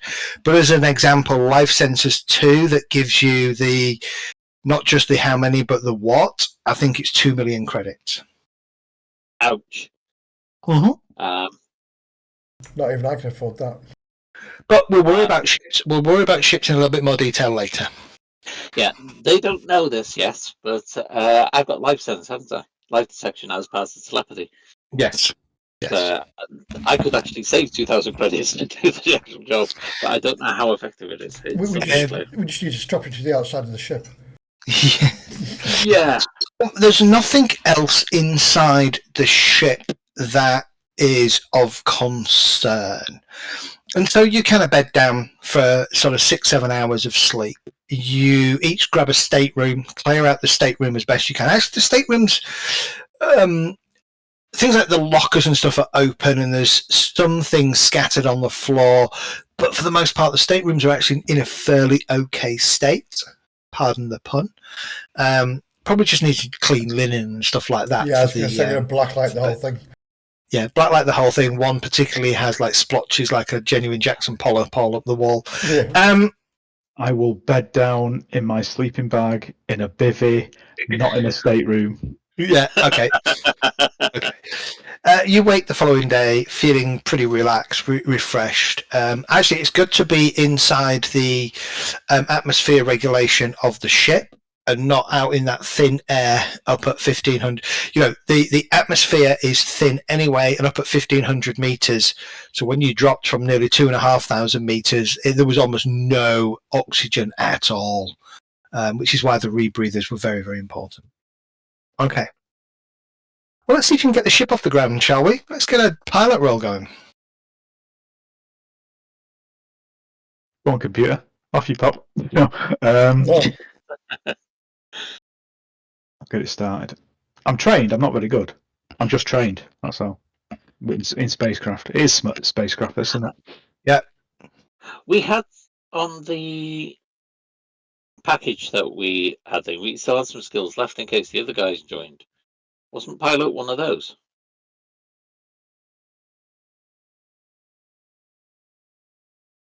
We've got the 3B skills that we had to basically take turns choosing a skill of. Yes, I think so. I remember. But I've got one in spacecraft, so. Yeah. I haven't even got pilot. I got flyer.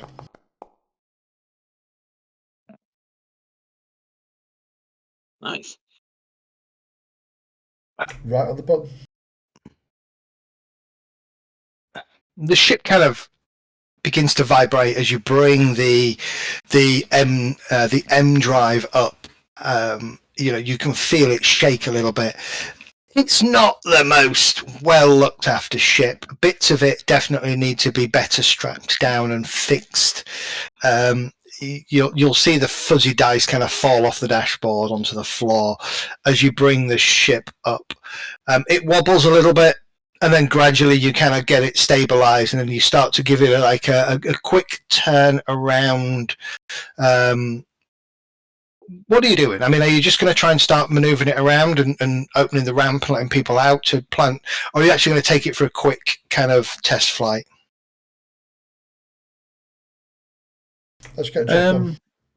Yeah, how do you want to do it? Because do you just want to pop the ship over onto the east coast and then make our way round clockwise and come back to it, or exactly? But I suppose we'd have to find somewhere that's definitely flat and solid enough. Well, no, if you just hover it, we can drop the ramp at the back and just go straight out, can't we? We can do, yeah, but then that's it hovering. But we'll need to land it if we're all going to walk round. So I suppose you could jump down, test the ground, and then jump down, plant a grenade, get back in, move to another point. Yeah, we need to travel down the lava tubes, I guess. Just drop them down the lava tubes. Yeah, we just find a hole, drop them down a hole, and then get back in the ship, move to another point, drop them down a hole, get back in, and so on and so forth. I'm lazy. I'm not walking around. Not big. I was a doctor, not a Come on, old man. Oh, my hips have gone.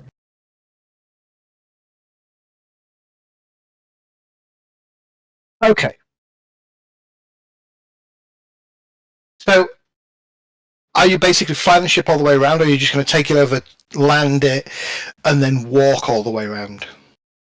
Apparently, the old fucker doesn't want to walk, so don't like it.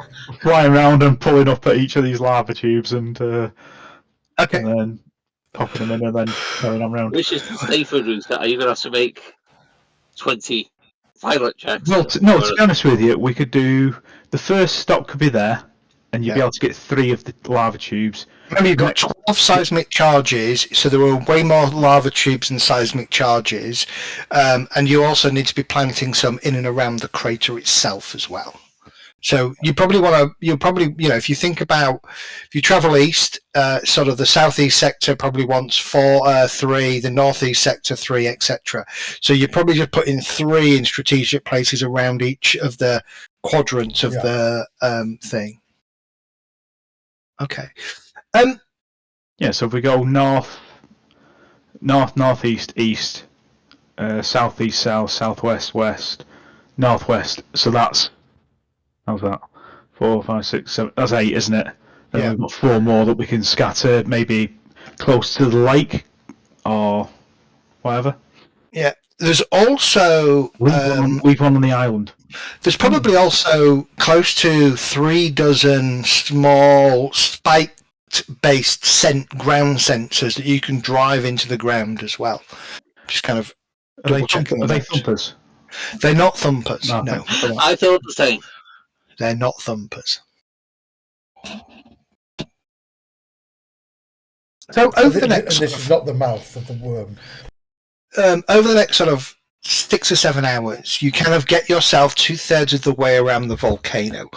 Just as you're kind of landing to kind of tackle that final sector, let's call it the southwest sector. So this kind of area, to place the remaining 3 charges and the remaining sort of 6 to 9 sensors. Could you all give me recon checks, please?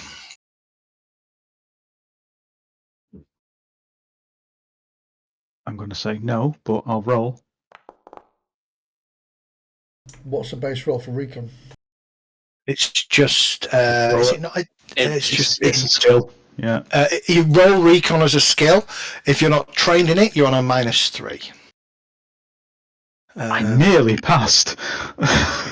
Oh, so I had my trained only tick. Sorry.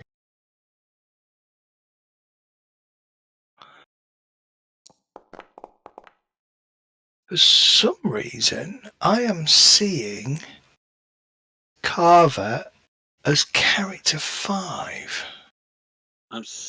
Yeah, I am. When you go into I wonder if it's because maybe his token calls him character 5. User configuration. When you right click on the name, I've got Marcus as my player pronoun. I think that added. Oh yeah, character 5 there. No, play characters down as Carver James because that's what's showing at the bottom. Yeah, above that you've got player pronoun. I put Marcus in there as well. Well, player pronoun is just what I want to be called. It's he or him in there. Yeah. Doesn't mean anything that. Yeah, I've got Marcus twice, haven't I, son? I could probably get rid of that. It's no problem. I'll fix it later. I don't know quite why I'm seeing that, but there we go. Maybe because there we go. I'll put you back on the map, but elsewhere. Okay. I know why. It's because your tokens were assigned as Okay. As character 5. Okay. So how are we doing, Marcus? That's why you got -3. Because I'm not. As it kind of comes round, you notice that a couple of things. Something out of the port side. So port is left, isn't it? And starboard is right. So as you're kind of swinging round from the northwest to the southwest, looking out of the port side of the ship, out of the bridge area, you notice what appears to be a disturbance in the lake. Several large bubbles suddenly seem to kind of rise up, sort of maybe 100 or so meters off the shoreline. But it seems to be a cluster, 3 or 4 of them, and not small, probably a good meter to 1.5 meters wide, as these bubbles just rise up and kind of burst on the surface. The other thing that you notice is from a couple of the lava tubes, certainly the one closest to you as you're kind of heading there, you see a big jet of steam comes flying out of it, and then it kind of calms down again. You mentioning dragon earlier on, you had to, didn't you? It's Kimberly, isn't it? Well, I thought that until you mentioned multiples. I'll point them out. Okay, well, the question is, are you just going to dump those last 3 out of the back as a drive-by and land them on the shore? Because I think we've got a lot in there. Or are you going to put them down those tubes that are shooting volcanic steam out? They've stopped. I don't care if they've fucking stopped. Are they big enough for us to throw them in as you fly over? Yeah, I was going to say they're not. You can aim for it. I can slowly go past, and you can try and launch them in or out of the back. Just make sure you strap yourself in. Do they fit in a rocket grenade launcher? Because I've got one of those. No, the seismic charges are probably about this kind of size. They're quite big, chunky things that you're kind of carrying with a handle, and then you kind of click a button, drop a spike out, or however you do it, and then you can fix it into whatever it is you're doing. So no, we're not throwing them down the tube either. No. Okay. No, you're kind of lowering them down the tubes carefully. You're not sure how much of a jar that they can take before rendering them. They're not going to explode by general mishandling, but if you kind of dropped them from a distance and then smacked them with something really hard, they probably would. I'm a little bit concerned about setting off 12 of these at the same time. It's going to make this thing erupt. Yeah, I was. We're not going to be here when it goes off because we're going to do it as we're going over the lip, press it, and back off. Yeah. And we won't look back because heroes don't look back at explosions. Unfortunately, you do need to be local because your sensors need to register all of the charges and then plot the seismic activity to create that 3D image. So you do need to be in the vicinity. That's perfectly fine. Local is not in the crater. Okay, yeah, you can be a couple of 100 meters above the crater, not a problem. Okay, so wave. give me a survival roll, Medi, or whoever's going out to plant all these, please. I'll go out because I've got the who's skilled in survival? I've got the skill. I just haven't got any points in it. Yeah. Well, Brent's already off his props. Yeah. There you go. He's volunteered. Well, he's close to death anyway, isn't he? So we can. It's true. He's the same money here. Ship shares. That's all we need. It appears. It feels a little warmer as you kind of get out of the ship and start setting about for the next hour or so planting the sensors. Though I'll cover him with my gun just in case something comes out. And then you kind of feel it. The ground begins to vibrate. Can you give me a Dex Athletics check, please? Forest run.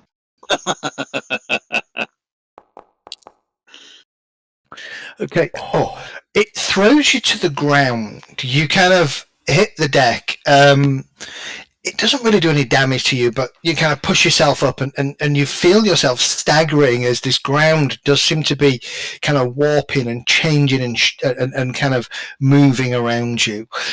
You kind of drag your way over to the ship and give me a pilot roll as you kind of get the ship up and up into the air.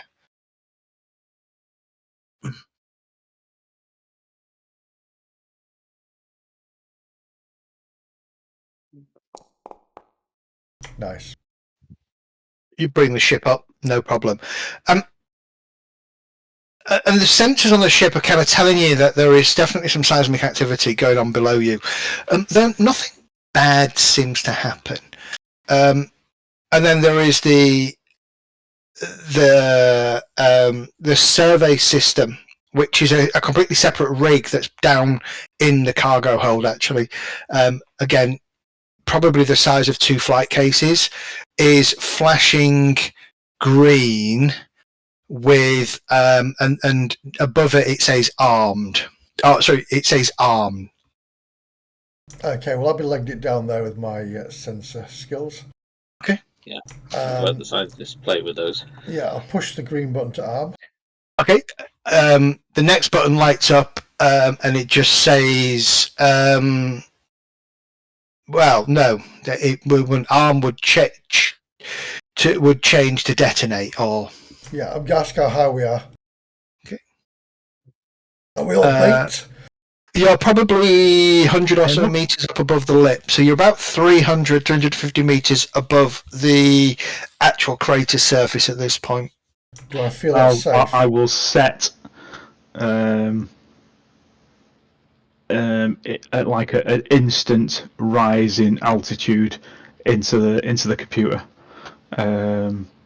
Just sort of at the click of a button, it just goes directly up, and I will just sit there waiting. All right. Listening. Okay, I'm going to detonate on 3. So 1. Oh, is that on 3 or after? On 3. Okay, so on 3. Not 1, 2, 3 bang. It'd be 1, 2, 1, 2 3 bang. Okay. Yeah. 1, 2 bang. Yeah.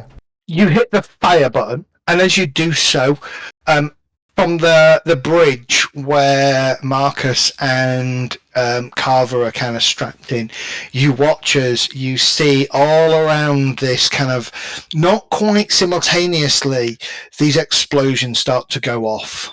And at the same time, the sensors that you've planted all around the crater start to feed back information. And the ship's kind of the ship sensors kind of log all this information, and then the computer immediately sort of goes running diagnostics. That's okay. Do we have to wait for it to complete now? Or does it get all its information? It has got the information it needs. So it's just calculating now what's going to happen. Yeah. This volcano falls into Centre Earth. Yeah. Has there been any reaction down there? Like, it's not erupted or creatures have appeared or anything like that. Sensors are telling you that it's picking up more seismic activity, but nothing's erupted, nothing's exploded. Occasionally you'll see one of the well, actually a lot of the, not all of the lava tubes obviously, because you only had 12 explosives, but several of the lava tubes that you don't put explosives down do seem to vent some steam. Possibly in a little bit more in a little bit more earnest than it was prior to setting off the charges. Brent, give me a sensor roll, please.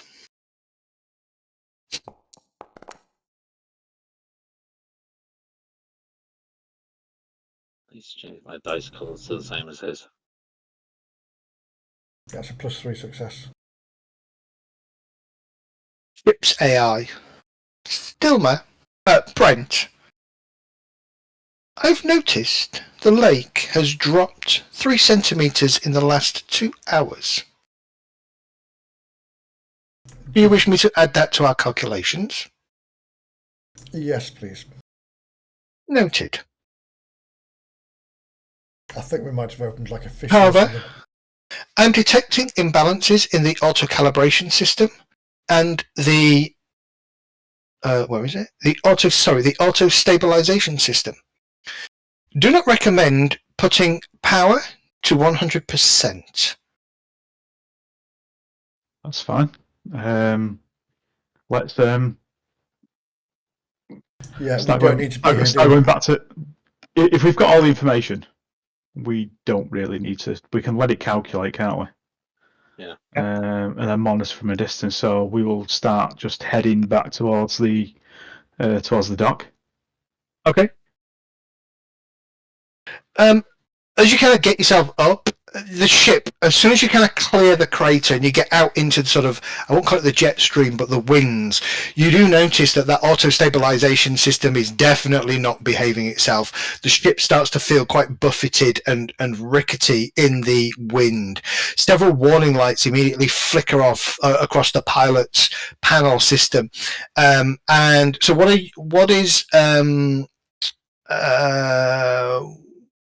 is Marcus doing at this point? I'll be checking whatever sensors coming from on engineering. Okay, so you're monitoring engineering stations, are you? Okay. Yeah. You get a couple of red lights kind of flicker. The M drive is functioning, but it definitely doesn't seem to want to go above about 70% power. You kind of bang the fusion drive a couple of times. That seems to be absolutely fine. The fusion drive is good. There's definitely some coupling issues between from the power systems to the engines that are just, it's not drawing the power enough. You're not sure whether contaminated fuel has got in there. Actually, the fuel is for the jump drive, so I think the M drive uses the fusion power, so it's not contaminated fuel at all. So maybe some debris stuck or something, but there is definitely some issues with this ship. Needs a full MOT, doesn't it? Yeah. Can I drop? Yeah, can I drop out of the buffeting wind? So one, that we're out of the buffeting wind, and two, that if it goes tits up, we're at a lower altitude and we'll take less damage. Yeah. But the easiest way to do that is to drop back into the crater, or you can try and ride it down the side of the mountain. Oh, yeah, I want to be outside the crater and drop it after it's outside. Give me a pilot roll, but at a -2, please. Brent, where are you at the moment? You don't need to be down with the sort of You don't need to be down with the sensor systems down there. You can be up in the cockpit at this point. Yeah, I will head back up to the cockpit to my astrogation panel. Okay. Place. There is a small... Or do you want to make it a difficult roll so it's a DC 10? Either one is the same, isn't it? Same, and so it's probably easiest to make it difficult. Yeah, just make it difficult. There is a small red light blinking away on your sensor panel. The ship suddenly kind of, you feel it lurch to the side and then nose down as you feel like you're losing control of the ship as it kind of gets pulled down by a downward wind coming off the back of this mountain, kind of sucking it downwards. There is a light blinking on your sensor panel. What does it say? Give me a sensor roll. It says, "You're fucked." Help, help, help. Where are your 10s? That's what you've been rolling tonight. And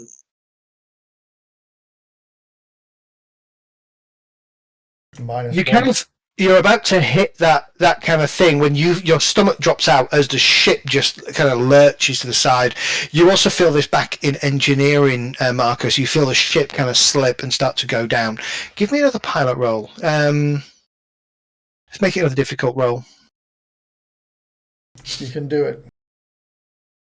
Fucking can't. It's tough, this. On 2d6. It is hard, and it is difficult. It's very hard.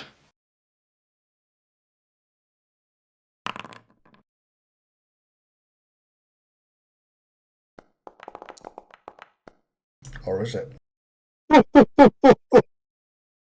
You kind of watch. So from the outside, right, the ship is going down, and you kind of wrestling with the controls, and you pull back on the joystick and start to wrestle that control.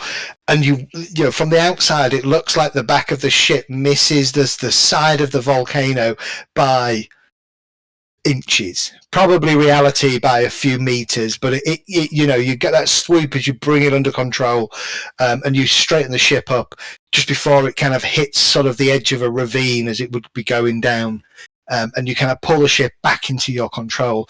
At that point, you kind of hit, and it the ship goes. Brent, initial calculations on eruption prediction has been completed. Thank you. Anything to worry about?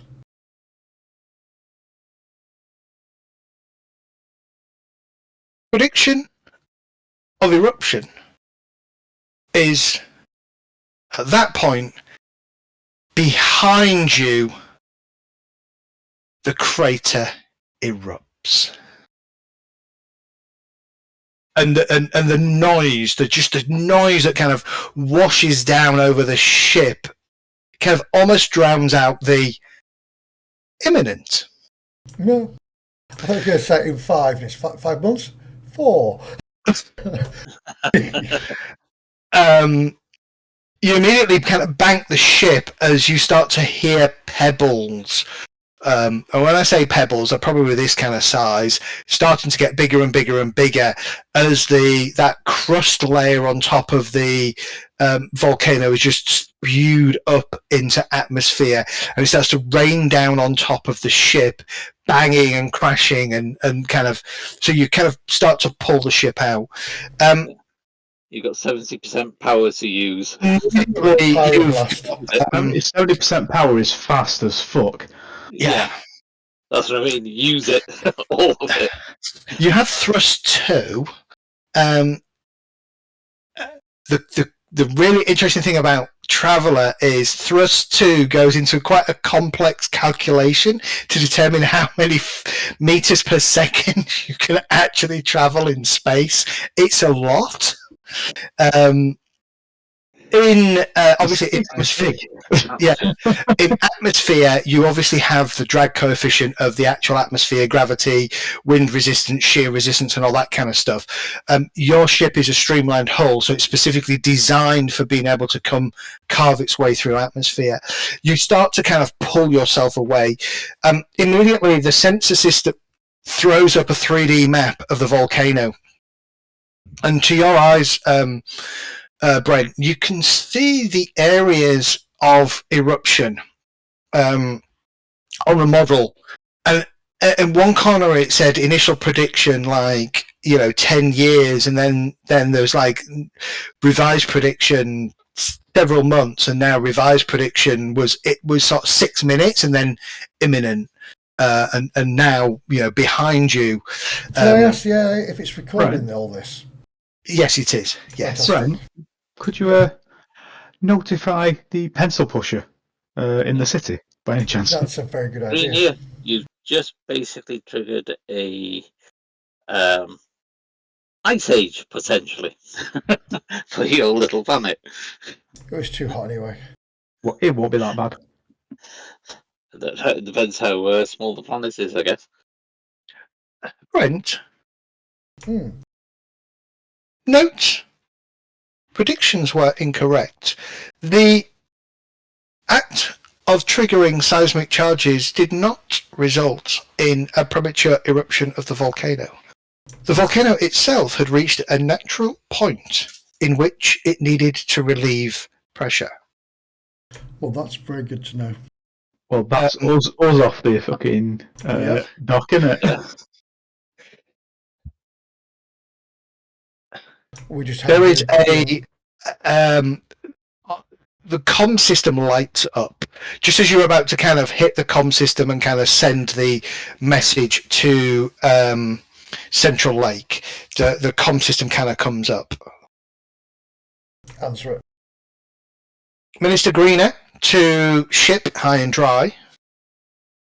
Hello, Mr. Greener. It's high and dry here. We are getting some garbled reports of smoke rising from the mountain and a significant tremor. Do you know what is the status? Have you completed the survey? Over. Survey is complete and in the nick of time. What do you mean nick of time? The volcano is due to erupt at this point anyway. You'll need to survey that fecker, because it ain't doesn't look like that now. Yeah. So I wouldn't recommend it. You now have a new landmark. It says, please provide more information. Please provide an assessment. Do you mean the mountain will erupt in days, weeks, months, years? Do we have time to consider plans and evacuation? 10 minutes. Our AI has just informed me it's imminent. It's just blasted up into. Well, I'll data dump all the information from the AI. Okay. Just as you're about to do that, another incoming comms message. Okay, I'll mute Mr. Greener. Is this the high and dry? Who's speaking? Mayor Langdon. Sorry, Mel Landon. Mayor Langdon. So, the mayor of the town that we stopped off at, I'm guessing. Yes. Right. Oh, hello, Mayor. Are you in the vicinity of Mount Silbari? We're just flying past it. Why? Can you confirm dark clouds seen rising from the mountain are genuine? I can indeed confirm this.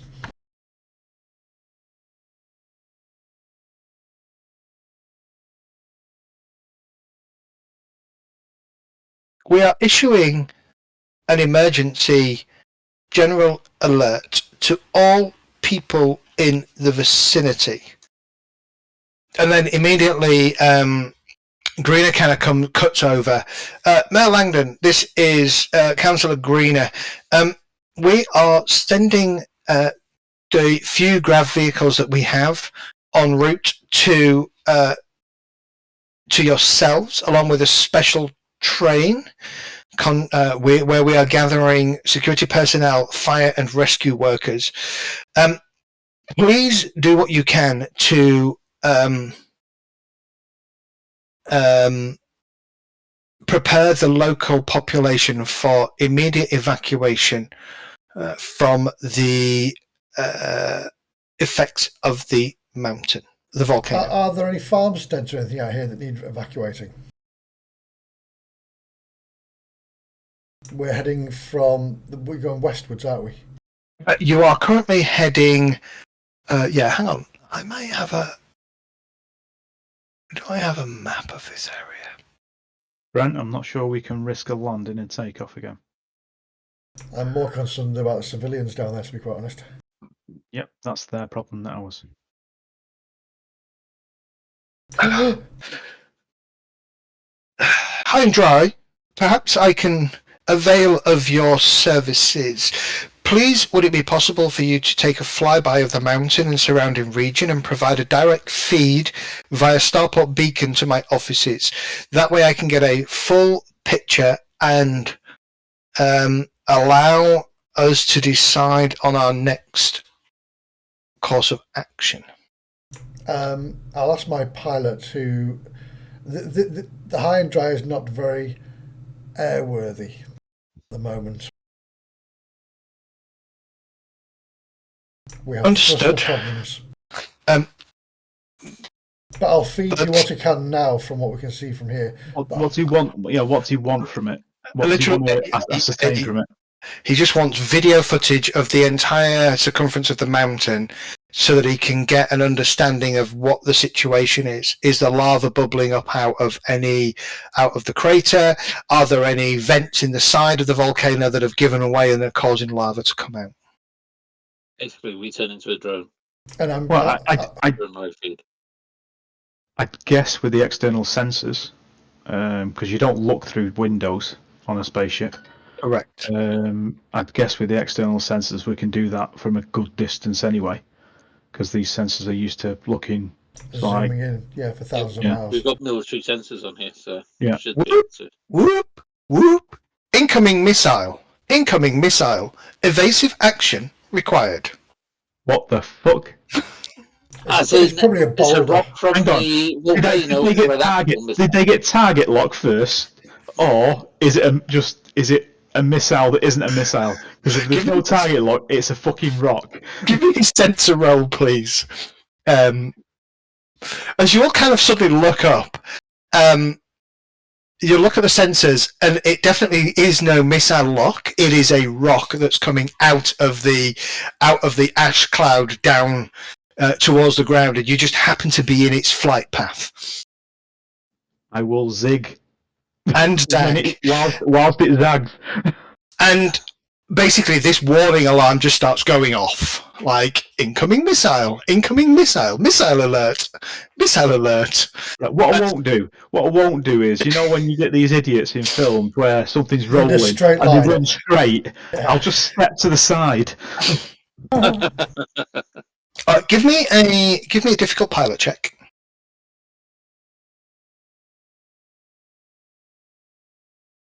Come on, it's our first ship. You can do this. Maybe your last ship. Hard this. Yeah, a hard pilot roll is hard. Is it though? No. Nice. Look at that. How are you getting that number? That's nice. That's cool for school. That's what it is. Okay. I'm going to give you a boom dice to use before the end of tonight. So a boom dice is you roll 3 dice, and you obviously choose the 2 highest numbers. I've got a feeling it'll be on whatever pilot skill we're all next to when we're about to die. Your sensors can, from the front visual part of the ship, it does have windows as such. There are ways that you can visually, but it's probably external cameras, right, that you can look at, with your eyes to see what's around you. There is no real clear view. If you kind of pull yourself up to maybe 3,000-4,000 meters, kind of kind of trying to get out of the way of this cloud, which has gone up into the atmosphere at this point, and it's raining down rocks, and you're trying to kind of avoid them. You've got your sensors going off all the time, telling you that missiles are incoming. It's tracking hundreds of these rocks in a close enough vicinity, proximity to the ship that explains why it's triggering off. Your sensors, though, can penetrate down through to the ground, and so, although it's difficult flying conditions, Carver, you've got the ship, you've got a feel for the ship at the moment enough that you can probably do that sweep, utilize your cameras and sensors to figure out the data and send that on to Greener for analysis. And so in doing that, you detect that there's a small amount of lava in the crater itself, and there is some leakage from several outlets on the higher slopes. It doesn't appear to be of any significant immediate hazard to sort of beyond the immediate vicinity. It's not horrendous. There is a major eruption further down the mountain, probably at about the 500-meter level, where a significant portion of the mountainside has collapsed, and there is a veritable river of lava pouring out the southwestern side. That land slopes generally down to the sea from the erupting side of the volcano, offering the lava flow a direct path to the sea. The town of Salbari is 20 kilometers to the north, and as far as you can tell from the sensor readings and the video imagery that you've got, there is unlikely to be any clear and present danger to the town. There are several small settlements, mostly farms, a couple of hamlets in the path of the lava flow. The computer estimates that the first of those will be swamped within 3 hours. All of them will be swamped within 6 hours. The biggest is on the biggest settlement in the danger zone is approximately 60 people. It's on the coast. At this point in time, the computer system cannot determine whether that settlement is endangered. If we head southwest, which is the path of flow that's more dangerous. Yep. If we head southwest to the coast, we can look at the topography, can't we, and look at where the lava will likely flow.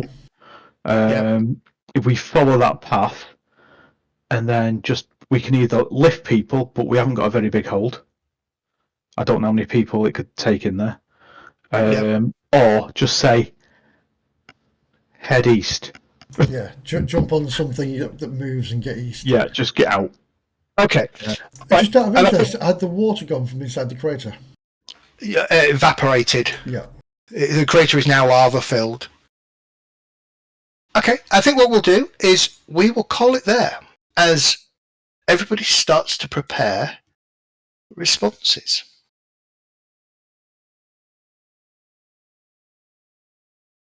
To be honest with you, if they've got those, what were they called, the Chinook type thing, the Chinook type things, they're made for airlifting people, in emergencies. So if they've got enough of those, they can probably, empty that 60 people in a wanna, I would have thought. There's all sorts of things about to happen now. If not, we've got people. I did like your response to missiles incoming. It's like, what the actual fuck is somebody shooting at? Define missiles. Giant rock. That was it. Did I get a target lock? No. Okay, it's a fucking rock. It's a rock, yeah. The thing is, it's thin air as well, so I'm sure that means that the anything going up will go up a lot faster, won't it? Yeah. It'll go up further. Yeah. And depending on how far up it goes, it may exit the fucking That's orbit. right. Yeah. Yeah, I had when you were flying, I had an image from Serenity where what she's saying, "I'm a leaf on the cloud." So I think you're just dodging everything. You know, there's There we stuff go. flying Hope off you the enjoyed planet. that this evening. It's more Starship Troopers. Because I was expecting you to take, I wasn't expecting you to fly, and I should have absolutely thought about that. It would have probably taken us about half an hour to kind of play through the climb up the mountain, all the stuff that happens to you there, the other things that happen around there, and then finding who Kimberly was, because that's what happens when you kind of try and cross the crater. Kimberly was frightened of the ship, you see, so she hid. Now she's a crispy Kimble. Which is life. I wasn't sure, you see, whether because in my head I thought you'd find out what she was and then you'd try and save her, but such is life. Probably She was would the have. last unicorn. Yeah.